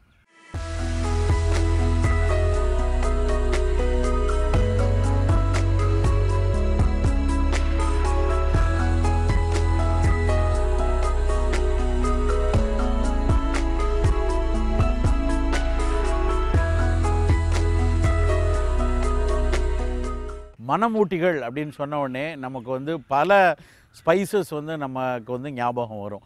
நம்மளுடைய தென்னிந்திய உணவுகளும் சரி, இந்திய உணவுகள்னு எடுத்துட்டாலே அதனுடைய தனித்துவம் சிறப்பு அப்படிங்கிறதே பார்த்திங்கன்னா மணமூட்டிகள் தான். பல ஆயிரம் ஆண்டுகளாக நம்ம உணவில் அதைத்தான் வந்து ஒரு முக்கியமான பொருட்களாக சேர்த்துட்டு வரோம். மேற்கத்திய உணவுகளுக்கும் மற்ற நாட்டு உணவுகளுக்கும் இந்திய உணவுகளுக்கும் உள்ள ஒரு முக்கியமான வித்தியாசம் அப்படின்னு எடுத்துக்கிட்டாலே அது வந்து இந்த மணமூட்டிகள் அப்படின்னு சொல்லலாம். இன்றைக்கு நேற்று வந்த விஷயம் கிடையாது மணமூட்டிங்கிறது. மணமூட்டிங்கிறது கிட்டத்தட்ட ஹிஸ்டாரிக்கலாக என்ன சொல்கிறாங்கன்னா 2500 ஆண்டுகளுக்கு முன்னாடி இருந்தே இதை பற்றிய தரவுகள், இதை பற்றிய சான்றுகள் வந்து பல்வேறு நூல்களில் வந்து இந்த மணமூட்டிகளை பற்றி வருது. குறிப்பாக சொல்லப்போனான்னு வச்சுக்கோங்களேன், கிட்டத்தட்ட 5ஆம் நூற்றாண்டுகள்லேயே இதை குறித்த தேடல்கள் வந்து நமக்கு ஆரம்பிச்சிருக்கு அப்படின்னு வரலாற்றியலாளர்கள் சொல்கிறாங்க. குறிப்பாக கிரேக்கம் வந்து இந்த கிழக்கிந்திய நாடுகளை, கிழக்கு ஆசிய நாடுகளை எல்லாம் பார்க்க தோன்றியதே வந்து இந்த மணமூட்டிகளை தேடினது தான். இன்னும் சொல்லப்போனால் கொலம்பஸ் ஒருத்தர் தான் வந்து அமெரிக்காவை தேடி மேற்கு பக்கம் பயணிக்க ஆரம்பித்தார். அவரும் வந்து ஆக்சுவலாக ஸ்பைசஸை தேடி, மணமூட்டிகளை தேடி தான் தன் பயணத்தை தொடங்கினார். தற்செயலாக அவர் வந்து ஸ்பைஸ் ஐலண்ட்ஸ் நினச்சி போன இடம் வந்து அது அமெரிக்காவாக மாறிடுச்சு. மற்ற அத்தனை ட்ராவலர்ஸும், அன்றைக்கி க்ரீக் ட்ராவலர்ஸ்ன்னு சொல்லக்கூடிய நம்ம வரலாற்றில் படிக்கக்கூடிய அத்தனை பேரும் வந்து இந்த ஸ்பைசஸ் எங்கே கிடைக்குது, அதை தேடி அதை வணிகம் பண்ணணும், அதை வைத்து வந்து ஒரு மிகப்பெரிய வணிக ராஜ்யத்தை கிரேக்கத்தில் உருவாக்கணும் அப்படிங்கிறதுக்காக தான் பல்வேறு வணிக மாலுமிகளும் கிரேக்க மாலுமிகள் எல்லாருமே வந்து கிழக்கு நோக்கி வர ஆரம்பித்தாங்க. அதில் வந்து தான் முதல்ல அவங்க வந்து இந்தியாவுக்கு வந்து ஒரு கடல் வழி வணிகம் வந்து, அதுக்கப்புறம் அதிலிருந்து எத்தனையோ மிளகுல ஆரம்பித்தாங்க. அத்தனை மிளகு, லவங்கப்பட்டை, கிராம்பு, ஏலம், இப்படி ஒவ்வொரு விஷயங்களாக கிரேக்கத்துக்கு கொண்டு போய் ஒரு காலத்தில் வரலாற்றியலாளர்கள் சொல்கிறாங்க, கிட்டத்தட்ட இந்த ஸ்பைஸுக்கான எக்கனாமி வந்து ஒரு மிகப்பெரிய வணிகமாக வந்து டச்சு நாட்டில் இருந்து தான். 50,000 எம்ப்ளாயீஸை வச்சுக்கிட்டு, ஒரு 30,000 சோல்ஜர்ஸை வச்சுக்கிட்டு அவங்க ஒரு மிகப்பெரிய வணிக கம்பெனியே அந்த காலத்தில் 16ஆம் நூற்றாண்டுகளில் நடத்தியிருக்காங்க. 200 கப்பல்களை கையில் வைத்து கொண்டு அந்த அளவுக்கு இந்திய நாட்டிலிருந்து அவர்கள் வந்து நிறைய ஸ்பைசஸ் எடுத்துகிட்டு போனாங்க. இந்த ஸ்பைசஸ் வந்து எடுத்துகிட்டு போனதுன்னா முதல்ல அவர்கள் எடுத்ததற்கு காரணம் அதனுடைய மனம். அதில் இருக்கக்கூடிய ஒரு யுனிக்காக நேச்சர், நமக்கு இயற்கை நமக்கு கொடுத்திருந்த மனத்தை தான், அந்த மனத்திற்காக அதில் வந்து நிறைய அந்த சென்ட்டெல்லாம் செய்யலாம் அப்படிங்கிறதுல தான் அவங்க முதல்ல எடுக்க ஆரம்பித்தாங்க. அப்புறம் அவர்கள் இந்தியாவில் வந்து இந்த மணமூட்டிகளை எந்த அளவுக்கு உணவில் பயன்படுத்துகிறாங்கன்னு பார்த்து கொண்டு நாமும் அந்த உணவில், அவர்களுடைய நாட்டு உணவில் வந்து பயன்படுத்தலாமே அப்படின்னு ஆரம்பித்து, அதுக்கப்புறம் பார்த்திங்கன்னா 18ஆம் 19ஆம் நூற்றாண்டுகளில் உலகெங்குமே இந்த மணமூட்டிகளுடைய உற்பத்தி வந்து மிக மிக அதிகமாகிடுச்சு. அந்த அளவுக்கு இந்த மணமூட்டிகள் வந்து, இந்த ஸ்பைசஸ் வந்து நம்மளுடைய ஒரு இந்திய பாரம்பரியத்தில் ரொம்ப ரொம்ப முக்கியமான ஒரு விஷயம். இன்றைக்கு உலகெங்கும் மணக்கக்கூடிய உணவுகளுக்கு ஒரு மூலாதாரம்னு எடுத்திங்கன்னா அது வந்து இந்தியாவிலேருந்து எடுத்துகிட்டு போன விஷயந்தான். அப்படி ஏன் இந்த மணமூட்டிகளை வந்து நம்ம உணவில் சேர்த்தாங்க? வெறும் மணத்திற்காகவா? இன்றைக்கு அதனுடைய பேரை வந்து நம்ம வந்து மணமூட்டிகள் அப்படின்னு நம்ம சொல்கிறோம். ஆனால் அவர்கள் வெறும் மணத்தை ஊட்டுவதற்காக மட்டும் இந்த பொருட்களை அவங்க சேர்க்கலை. இந்த மணமூட்டிகள்னு சொல்லக்கூடிய ஸ்பைசஸ் எல்லாமே, ஒவ்வொரு ஸ்பைசஸும் உடல் நலத்திற்கு பல்வேறு விதத்தில் நல்லது செய்யக்கூடியதுன்னு இன்றைய ஆய்வாளர்கள் வந்து கண்டுபிடிச்சிருக்காங்க. அன்றைக்கு வந்து தமிழ் மருத்துவமாவோ இல்லை ஆயுர்வேத மருத்துவமோ, இன்றைய பாரம்பரிய சீன மருத்துவங்கள் எல்லாமே வந்து இந்த ஸ்பைசஸை வந்து பல்வேறு மருத்துவ நோய் காரணங்களுக்காக வந்து பயன்படுத்த ஆரம்பிச்சிருக்காங்க. அதை அன்றாடம் உணவில் வந்து சேர்த்து நோய்கள் வராமல் தடுப்பதற்கு அவங்க அன்றைக்கி பயன்படுத்தியிருக்காங்க. இன்றைக்கி கூட நம்ம சொல்லுவோம் இல்லையா, லைஃப் வந்து add spice in your life அப்படிம்பாங்க. அதாவது வாழ்க்கை வந்து ரொம்ப உற்சாகமாக மகிழ்ச்சியாக இருக்கணும்னா வாழ்க்கையில் வந்து பல்வேறு சம்பவங்கள் நல்லா இனிமை ஊட்டுவதாக, கவித்துவமாக இருக்கணும் அப்படின்ட்டு add spice in your life அப்படின்னு சொல்லுவாங்க. அதே மாதிரி ஆட் ஸ்பைஸ் இன் யுவர் ஃபுட்டுங்கிறதும் எதுக்கு அப்படின்னா, வெறும் உணவு அப்படிங்கிறது வெறும் ருசிக்காகவோ இல்லைன்னா பசியாற்றுவதற்கு மட்டும் இல்லாமல் அதை தாண்டி ஒரு ஃபங்க்ஷனாலிட்டியோட, ஒவ்வொரு உணவுக்கு பின்னாடியும் அது வந்து ஏதாவது ஒரு நோயை குணப்படுத்துவதோ இல்லை நோய் வராமல் தடுப்பதற்காகவோ, இல்லை ஒருவேளை நமக்கு நோய் இருக்குன்னா அது வேகமாக நம்மை விட்டு போவதற்கு என்ன மருத்துவம் எடுத்துக்கொண்டாலும் அதற்கு துணை நிற்பதாகவோ இருந்தால்தான் அது ஒரு நல்ல சிறந்த உணவு, நல்லுணவு, உன்னத உணவு அப்படின்லாம் தமிழர்கள் எழுதிட்டு வராங்க. இன்றைக்கு நவீன அறிவியல், உணவு அறிவியல் வந்து அந்த சொல்லை வந்து ஃபங்க்ஷனல் ஃபுட் அப்படின்னு சொல்கிறாங்க. இந்த ஃபங்க்ஷனல் ஃபுட்டாக, ஒரு உணவை ஃபங்க்ஷனல் ஃபுட்டாக மாற்றுவதற்கு மிக மிக முக்கிய பங்கு வகிக்கிறது என்னதுன்னு எடுத்திங்கன்னா அது ஸ்பைசஸ் தான். அதனால் add spices to your life எவ்வளோ முக்கியமோ அதே மாதிரி ஆட் ஸ்பைசஸ் டு யுவர் நம்மளுடைய உணவு வந்து ரொம்ப ரொம்ப முக்கியம். அந்த வகையில் எதெல்லாம் பெரிய மணமூட்டிகள் அப்படின்னு எடுத்திங்கன்னா, கிட்டத்தட்ட ஒரு 15-20 மணமூட்டிகள் வந்து இன்றைக்கு நம்ம அன்றாடம் புழங்கக்கூடிய, அன்றாடம் உணவில் புழங்கக்கூடிய வகைகளை சொல்லலாம். ரொம்ப ரொம்ப முக்கியமானது மஞ்சள். மஞ்சள், மிளகு, பூண்டு, வெங்காயம், அன்னாசிப்பூ, லவங்கப்பட்டை, கிராம்பு, ஏலம், கொத்தமல்லி, கருவேப்பிலை, இப்படி பட்டியலிட்டுக்கிட்டே போகலாம். நீங்கள் ஒரு பொருளை எடுத்து முகந்து பார்க்குறீங்க, பார்க்கும் பொழுது ஒரு தனித்துவமான மனம் வருகிறதுனா அது ஒரு மணமூட்டி தான். சாதாரணமாக நீங்கள் அவரைக்காய், கத்திரிக்காய், வெண்டைக்காய் எல்லாத்துலேயுமே ஒரே மாதிரி ஒரு மனம் தான் இருக்கும், ஒரு அந்த காய்கறி கூடிய மனம் தான் இருக்கும். ஆனால் அதே இந்த மற்ற நான் இப்போ சொன்ன அந்த லவங்கப்பட்டையோ, கிராம்போ, அன்னாசிப்பையோ நீங்கள் நேரடியாக முகர்ந்து பார்த்தீங்கன்னா ஒரு மனம் இருக்கும். அதை பொடி செஞ்ச உடனே ஒரு மனம் வரும். அதை வந்து வாணலியில் வதக்கும் பொழுதோ இல்லைன்னா உணவில் சேர்த்த உடனே அந்த சூடு, அந்த உணவினுடைய சூட்டுத்தன்மை இந்த பொருள் பட்ட உடனே ஒரு மனம் வரும். இப்படி பல்வேறு மனத்தை தன்னுள் புதைந்து வைத்து கொண்டிருக்கிற பொருட்கள் எல்லாம் தான் அந்த மணமூட்டிகள். அப்படி எப்படி அதில் வந்து அந்த மணமூட்டி தன்மை வருகிறது, என்ன மாதிரி மனம் எப்படி ஒரு தாவரத்துக்கு கிடைக்குது அப்படின்னு பார்த்தா, அந்த தாவரத்தினுடைய வளர் இயல்புலேயே, அது வளர்ந்து வரக்கூடிய தன்மையிலே அது தன்னுடைய தேவைகளுக்காக, நம்மலாம் படிச்சிருப்போம் பாட்னியில், சைலம் ஃப்ளோயம் வழியாக அது வந்து நீரை உறிஞ்சுகிறது, உணவுக்கான கனிமங்களை எடுத்துக்கொண்டு தான் வந்து பச்சை இலையை வச்சு அது வந்து உணவை தயாரிக்கிறதுன்னு. அப்படி தயாரித்து தான் வாழ்வதற்கான உணவை தயாரிக்கும் பொழுது கூடுதலாக செகண்டரி மெட்டபலைட்ஸ் அப்படின்னு சொல்லுவாங்க. அந்த செகண்டரி மெட்டபலைட்ஸாக நிறைய தாவர நுண்கூறுகளை சேர்க்கும். அதில் ஒன்று தான் அந்த மனம் கொடுக்கக்கூடிய யூஜினால் மாதிரி, அதாவது ஒரு வாலட்டைல் ஆயில்மாங்க. அந்த வாலட்டைல் ஆயில்னால் என்ன அர்த்தம் அப்படின்னா, அந்த எண்ணெயை லேசாக சூடு பண்ணாலே அது வந்து மனத்தை கொடுத்து ஆவியாக போகக்கூடிய தன்மை உண்டு.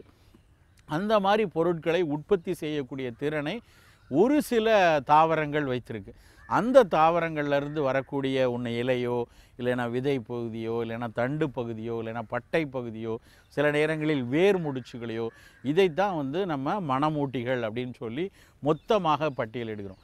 இது ஒன்றும் சாதாரண விஷயம் கிடையாது. பார்ப்பதற்கு வந்து ரொம்ப சின்ன பொருளாக இருக்கலாம். சில நேரங்களில் உணவில் பார்த்திங்கன்னா ஒரு டம்ளர் அரிசி போட்டு நம்ம ஒரு பெரிய அளவுக்கு செய்வோம். ஆனால் அதில் ஒரு சிட்டிகை தான் வந்து பெருங்காயம் போடுவோம், இல்லைன்னா ஒரு சிட்டிகை தான் வந்து, ஒரு சிட்டிகைங்கிறது ஒரு பிஞ்சு, ரெண்டு நம்மளுடைய பெருவிரலுக்கும் ஆள்காட்டி விரலுக்கும் நடுவில் தங்கக்கூடிய பகுதி. மிக ஒரு கணித அளவில் சொல்லிங்கன்னா ஒரு 20 மில்லிகிராம் இல்லைன்னா 15 மில்லிகிராம் தான் நம்ம அதை போகிறோம். அந்த 1 கிலோ உணவில் வந்து இந்த 15 மில்லிகிராம் 20 மில்லிகிராம் சேரக்கூடிய மணமூட்டி வந்து ஒட்டுமொத்த உணவினுடைய தன்மையை மாற்றக்கூடிய அளவில் மிக அற்புதமான ஒரு வேதியியல் கூறுகளை எல்லாம் கொண்டது வந்து மணமூட்டி. அந்த அளவுக்கு இந்த மணமூட்டிகள் வந்து மிகச்சிறந்த பலனை தன்னுள்ள அடக்கியிருக்கு. இதை பற்றி நம்ம வந்து ரொம்ப ஆழமாக தெரிந்து வச்சுருக்கணும். நம்மளுடைய முன்னோர்களெல்லாம் நம்மளுடைய பாரம்பரியமாக இந்த விஷயத்தை வந்து படித்து, அவர்கள் அனுபவத்தில் அறிந்து, அவர்களுடைய பழக்க வழக்கத்திலிருந்து பொதித்து வைத்து கொண்டு அதை வந்து தன்னுடைய சந்ததியினருக்கு வந்து அவருடைய கலாச்சாரமாகவே கடத்தியிருக்காங்க. இன்னும் சொல்லப்போனால் சில நேரங்களில் வந்து இதை வந்து உணவாக சொல்லாமல் கலாச்சாரத்தோடு, நம்மளுடைய பண்பாட்டோடு சேர்த்தும் இதனுடைய பயன் வந்து எங்கேயும் போயிடக்கூடாது, எந்த காலத்திலையும் இது வந்து நீங்கிடக்கூடாது அப்படிங்கிறதுக்காகவே சொல்லியிருக்காங்க. அப்படி ஒன்று தான் மஞ்சள். மஞ்சளை கூட பார்த்திங்கன்னா, மஞ்சள் நம்மளுடைய தமிழர் பண்பாட்டில் எல்லா இடத்துலையும் இருக்கும். ஒரு இறை வணக்கமாக இருக்கட்டும், இல்லை சூரியனை வணங்கும் போதாக இருக்கட்டும், இல்லை வீட்டில் ஒரு நல்ல நிகழ்ச்சி நடக்கதாக இருக்கட்டும், இல்லைன்னா யாரையாவது வரவேற்க போகிறோம் அப்படின்னா அவர்களை பார்ப்பதாக இருக்கட்டும், இல்லை தன்னை அழகுபடுத்தி கொள்வதாக இருக்கட்டும், மஞ்சளோட பயன் எங்கெல்லாம் இருக்குது, எல்லா இடத்துலையுமே இருக்கும். இப்படி ஒவ்வொரு இடத்துக்குள்ளேயும் அதை வந்து ஒழித்து வைத்தோ இல்லைன்னா அதை ஒருங்கிணைத்தோ வைத்ததற்கான ஒரு முக்கியமான காரணம், அவர்கள் அந்த பயனை மிக மிக நுண்ணியமாக தெரிஞ்சுக்கிட்டு இதை எந்த காரணத்திலையும் எந்த காலத்திலையும் இதனுடைய பயன் அழிந்து விடக்கூடாது அப்படிங்கிறதுக்காக தான். ஸோ இப்படி ஒவ்வொரு மணமூட்டிகளும் நம்மளுடைய உடலை பல வகையில் வந்து பாதுகாத்து, பல நோய்கள் வராமல் பாதுகாத்துட்டு இருக்கு. ஆனால் இந்த மணமூட்டிகளை பொறுத்த வரைக்கும் ரொம்ப முக்கியமான ஒரு விஷயம் என்னென்னா, அது விளைவித்து ஒரு சில ஆண்டுகள், சில நேரங்களில் ஒரு சில மாதங்களுக்குள் பயன்படுத்தணும். நம்ம வந்து ரொம்ப நாள் ஸ்டோர் பண்ணி வைக்கக்கூடிய தன்மை வந்து ஒரு சில மணமூட்டிக்கு தான் உண்டு.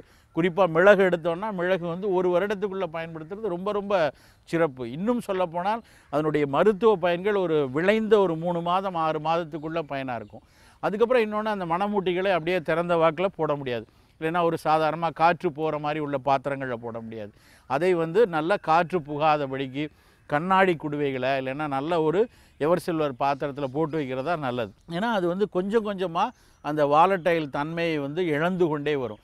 ரொம்ப நாள்பட்டு வைத்திருக்கிற ஒரு லவங்கப்பட்டை வந்து அந்த அளவுக்கு மனம் கொடுக்காது. அதுவும் ஒரு காற்று போகிற மாதிரி வெளியில் திறந்துருக்கிற மாதிரி ஒரு பாத்திரமாக இருந்தால் வேகமாக அதனுடைய மனத்தன்மையை குறைத்து கொள்ளும். அதனால் இந்த மணமூட்டிகளை எல்லாம் வந்து கிடைத்த உடனே நம்மளுடைய சந்தையிலேருந்து வாங்கின உடனேயோ இல்லை சந்தைக்கு வந்த உடனேயோ நம்ம பயன்படுத்துறது வந்து முழு பயன் கொடுக்கும். அப்படி இல்லாமல் அப்படியே திறந்து போட்டு வச்சுருந்தாலும் நல்லதில்லை. அடுத்து இன்னொரு விஷயம் என்னென்னா, இன்றைக்கு நிறைய மணமூட்டிகள் வந்து பவுடர் ஃபார்மில் கிடைக்கிது, கலவையாக கிடைக்கிறது. குறிப்பாக பார்த்திங்கன்னா நம்ம கறி மசால் பொடி, இப்போ மற்ற என்ன பொடியாக இருக்கட்டும், சாம்பார் பொடி, ரசப்பொடி, இப்படி ஒவ்வொரு பொடிகளுமே அது எல்லாம் பவுடர்டு ஃபார்மில் ரெடியாக கிடைக்கிற மாதிரி இருக்குது. அந்த மாதிரி கிடைக்கக்கூடிய பொடிகள் வந்து அந்த அளவுக்கு மணத்தையோ அல்லது மனம் தரும் குணத்தையோ நமக்கு கொடுக்காது.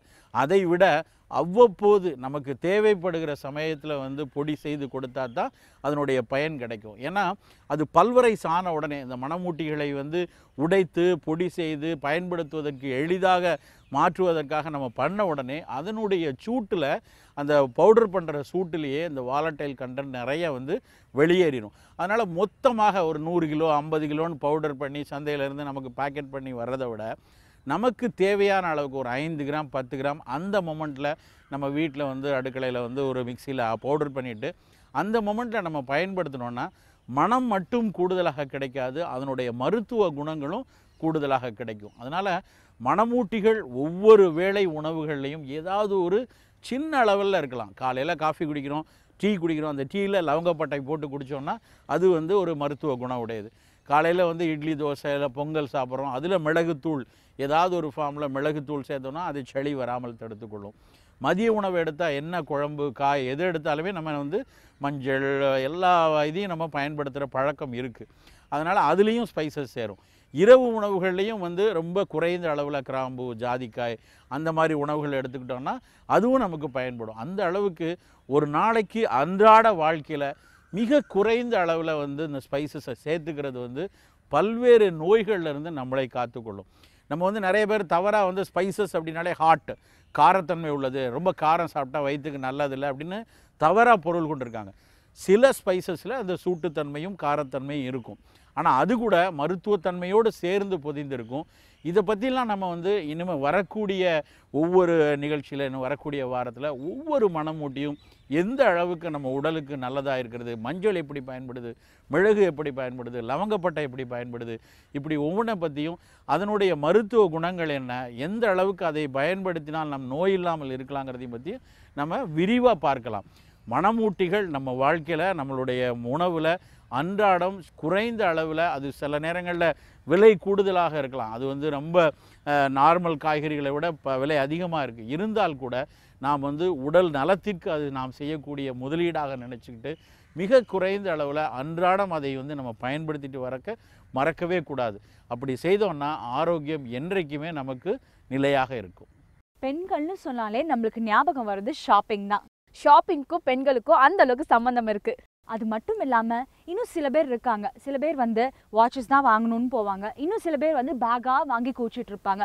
அது மட்டும் இல்லாமல் நிறைய பேர் வந்து இந்த மாதிரி சாரீஸ் தான் வேணும்னு தேடி தேடி போய் வாங்குவாங்க. இந்த மாதிரி பிடிச்ச விஷயத்த வாங்குறதுல வந்து சலிப்பே கிடையாது. ஒரு சிலர் பார்த்தோன்னா என்னவோ வாங்க வருவாங்க, ஆனால் என்னென்னமோ வாங்கிட்டு போவாங்க, பட்ஜெட் பெருசாயிட்டே தான் போகும். ஷாப்பிங்னால எல்லாருக்கும் அந்த அளவுக்கு பிடிக்கும், சலிக்கவும் மாட்டாங்க.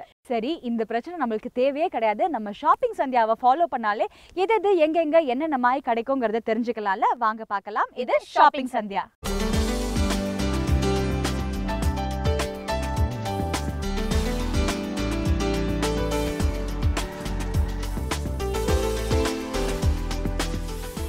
ஹாய் நேர்களே, நான் உங்கள் ஷாப்பிங் சந்தியா. என்னடா ரொம்ப கம்ஃபர்டபுளாக ரிலாக்ஸாக உட்காந்து ஃபோனில் சர்ச் பண்ணிட்டுருக்கேன் அப்படின்னு பார்க்குறீங்களா? இன்றைக்கி ஈவினிங் என்னோட ஃப்ரெண்டோட மேரேஜ் ஒன்று இருக்குது. ஸோ அதுக்கேற்ற மாதிரி ரொம்பவே கிராண்டான பாட்டில் க்ரீன் கலரில் ஒரு சாரீ நான் சூஸ் பண்ணி வச்சுருக்கேன். ஸோ அதுக்கேற்ற மாதிரி ரொம்ப கிராண்டான ஆக்சசரிஸ் எந்த கடையில் கிடைக்கும் அப்படின்னு பார்த்தீங்கன்னா நான் கூகுள் சர்ச் பண்ணிட்டுருக்கேன். D2 டிசைனர் ஃபேஷன் ஜுவல்லரி, இந்த பேரே பார்த்தீங்கன்னா ரொம்ப கேட்சியாக ரொம்ப அட்ராக்டிவாக இருக்குது. ஸோ எனக்கு ஏற்ற டிசைன்ஸ், எனக்கு ஏற்ற ஆக்சசரிஸ் இந்த கடையில் கிடைக்கும் அப்படின்னு நான் நினைக்கிறேன். So with no further delay நான் ஷாப் பண்ண போகிறேன்.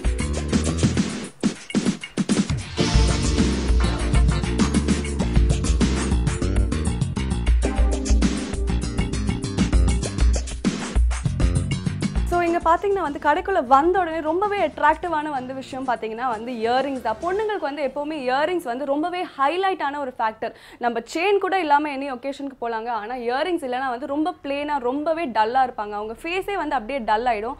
அதனால வந்து நான் இன்னைக்கு போடுற ஃபங்க்ஷனுக்கு வந்து அந்த க்ரீன் அண்ட் கோல்டுக்காக மேட்சிங்காக ஒரு இயரிங், ஒரு கிராண்டான ஒரு இயரிங் போடணும் அப்படின்னு சொல்லிட்டு நான் வந்து ஒன்று செலக்ட் பண்ண போகிறேன்.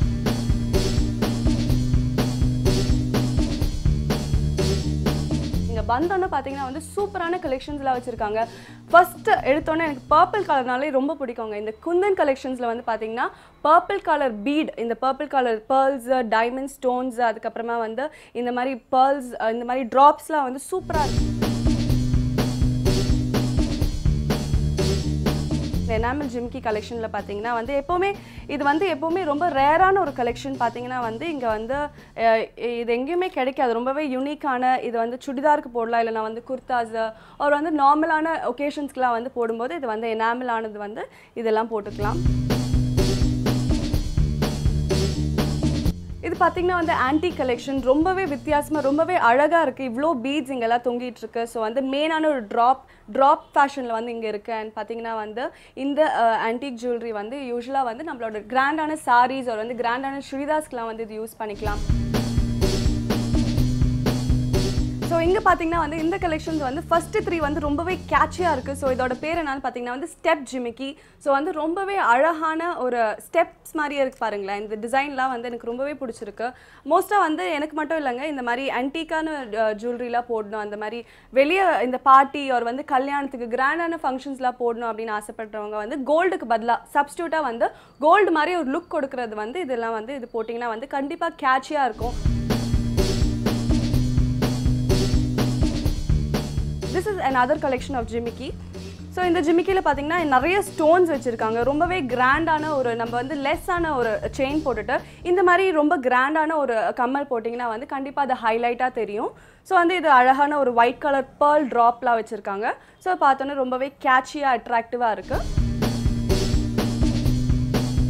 ஜர்கான் டிசைன் வச்ச ஜர்கான் கலர் வச்ச ஏடி ஸ்டோன் தான் அமெரிக்கன் டைமண்ட் ஸ்டோன். இதில் பார்த்தீங்கன்னா வந்து ஒரு பேர்ல் ட்ராப்லாம் வச்சுருக்காங்க. ஒரு ப்ளூ கலர் ட்ரெஸ் வந்து நீங்கள் போட்டிங்கன்னா வந்து ரொம்பவே அழகான ஒரு எலிகென்ட்டான கிளாஸ் லுக் கிடைக்கும் நம்மளுக்கு.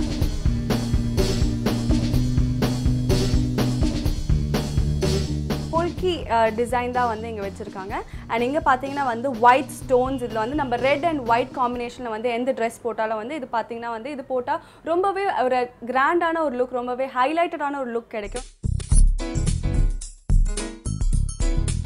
இது ரொம்ப ஒரு ஹேண்ட்பேக் மாதிரி ஒரு ப்ளூ கலர் ஸ்டோன் வச்சுருக்காங்க. நிறைய ஸ்டோன் ஒர்க்லாம் அதில் இருக்குது. ஸோ இதுவும் வந்து நம்ம யூஸ்வலாக வந்து ஒரு குர்த்தா ஒரு வந்து ஹெவியான ஒரு சுடிதார் போடும்போது வந்து ஒரு சீக்வென்ஸ் ஒர்க் அந்த மாதிரிலாம் நீங்கள் ட்ரை பண்ணிங்கன்னா வந்து இந்த மாதிரி கம்மல் போட்டிங்கன்னா ரொம்பவே க்யூட்டாக ரொம்பவே அழகாக இருக்கும் உங்களுக்கு.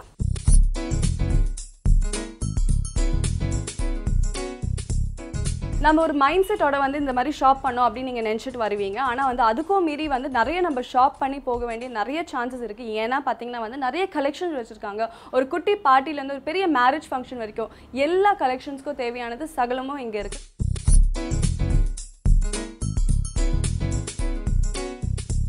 நெக்ஸ்ட் என்ன பார்க்க போகிறோம் அப்படின்னு பார்த்தீங்கன்னா வந்து நம்மளோட பிரைடல் கலெக்ஷன்ஸ் தான். இங்கே ஃபுல்லாக பிரைடல் கலெக்ஷன்ஸ் தான் வச்சுருக்காங்க. ஸோ வந்து மோஸ்ட்டாக ஒரு பிரைட்னாலே வந்து அவங்களோட ஸ்பெஷல் ஒகேஷன் அவங்களோட நாள் அன்னைக்கு வந்து ரொம்பவே ஸ்பெஷலாக ரொம்பவே வந்து பார்த்தோன்னே அட்ராக்டிவாக இருக்கணும், மோஸ்ட்லி மோர் தென் அ நார்மல் பர்சன் இருக்கணும் அப்படின்னு அவங்க யோசிப்பாங்க. ஸோ அவங்களுக்கு ஏற்ற மாதிரியே வந்து நிறைய கலெக்ஷன்ஸ்லாம் வச்சுருக்காங்க. ஸோ இந்த ஃபர்ஸ்ட் 2 கலெக்ஷன்ஸ் பார்த்தீங்கன்னா வந்து this is called Jodha Akbar collections. ஏன் ஜோதா அக்பர் கலெக்ஷன்ஸ் என்ற பேர்னா வந்து ஐஸ்வர்யா ராய் வந்து ஜோதா அக்பர் மூவியில் வந்து இந்த மாதிரி கலெக்ஷன்ஸ் தான் ஆக்சுவலி இதே தான் அவங்க யூஸ் பண்ணியிருப்பாங்க. ஸோ இது பார்த்தீங்கன்னா வந்து இது உங்களால் வாங்க முடியலனாலும் இது வந்து நீங்கள் ஹையர் பண்ணி இது யூஸ் பண்ணிக்கலாம். ஸோ இங்கே பார்த்தீங்கன்னா வந்து இது வந்து ஒரு ஹெவி குந்தன் ஒர்க் அப்படின்னு சொல்லலாம். இந்த ஹெவி குந்தன் ஒர்க்கில் பார்த்தீங்கன்னா வந்து ரெட் கலர் ரூபி ஸ்டோன் வச்சுருக்காங்க நடுவில். இதில் வந்து பெரிய குந்தன் டிசைன்லாம் வச்சு இது வந்து ரொம்பவே அழகாக இருக்குது பாருங்கள். உங்களோட லெஹெங்காக்கு வந்து ரொம்பவே மேட்சிங்கான ஒரு அட்ராக்டிவான ஒரு ஹெவி ஜுவல்லரி தான் இது. ஒரு பொண்ணோட முகூர்த்தத்துக்கு வந்து போடுற அத்தனை ஜுவல்ஸும் இங்கே தான் வச்சுருக்காங்க. ஸோ வந்து நெட்டி சுட்டி, அதுக்கப்புறமா வந்து இந்த கம்மலை, இந்த நெக்லஸ், ஹாரம், அப்புறம் வந்து ஒட்டியானம், இந்த 3மே இங்கே வச்சுருக்காங்க. ஸோ போட்டிங்கன்னா வந்து கண்டிப்பாக கிராண்டான ஒரு லுக், ஒரு ஃபினிஷ்டான ஒரு பார்த்தோன்னே ஒரு மணப்பெண் அந்த எந்த லுக் வேணுமோ கண்டிப்பாக இது போட்டிங்கன்னா வந்து உங்களுக்கு அது கிடைக்கும்.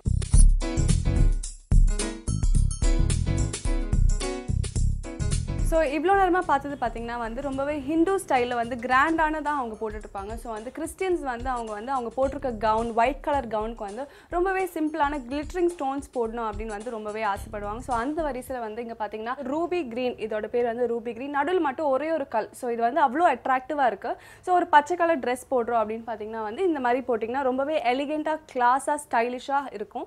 ஸோ இதில் பார்த்தீங்கன்னா வந்து குட்டி குட்டி அமெரிக்கன் டைமண்ட் ஸ்டோன்ஸ், சரிங்களா, இது வந்து ஏடி ஸ்டோன்ஸ் வந்து சூப்பராக இருக்குது. ஸோ இது ஒரே ஒரு பீஸ் மட்டும் போடாலே வந்து நம்மளோட நெக் வந்து ஃபில்டாக ரொம்பவே அழகாக இருக்கும்.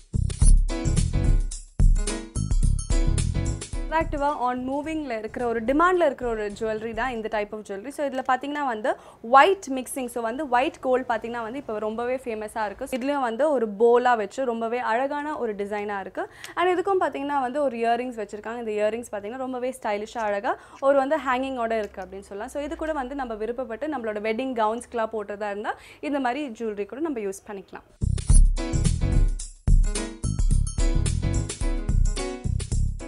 ஸோ இப்போ நான் எந்த செக்ஷனில் இருக்கேன் அப்படின்னு பார்த்தீங்கன்னா வந்து நான் பேங்கிள் செக்ஷனில் இருக்கேன்.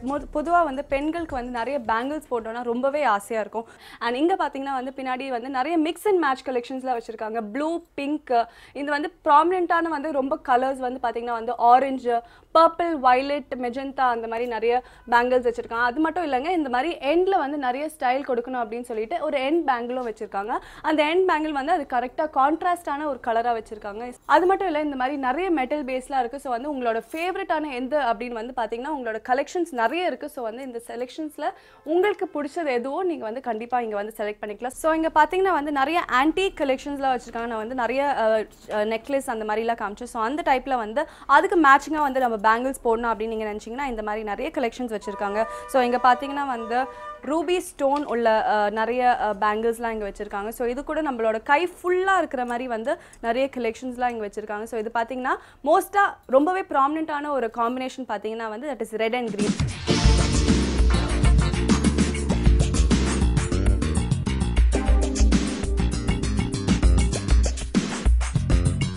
ஸோ எனக்கு பார்த்தீங்கன்னா வந்து ஃபுல்லாக நான் தேடி கண்டுபிடிச்ச என்னோட அவுட்ஃபிட்க்கு மேட்சிங்கான ஒரு செட் நான் வந்து சூஸ் பண்ணியிருக்கேன். இது பார்த்தீங்கன்னா வந்து ரொம்பவே அழகாக இருக்குது. நீங்களும் அண்ணா நகரில் எங்கே இருந்தாலும் இந்த D2 டிசைனர் ஃபேஷன் ஜுவல்லரிக்கு மறக்காமல் வந்து உங்களோட ஃபேவரட்டான ஐட்டம் இங்கே வந்து ட்ரெண்டியான நிறைய டிசைன்ஸ்லாம் வச்சுருக்காங்க.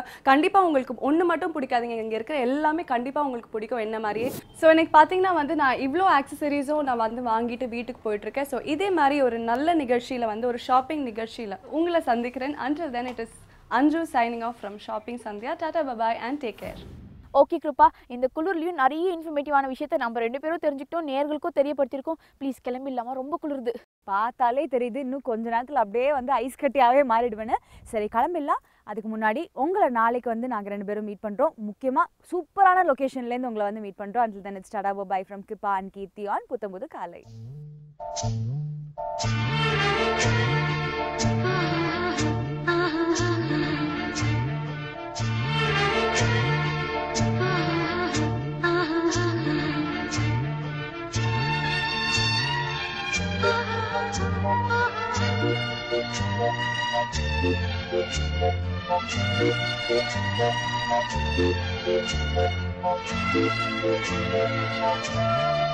you.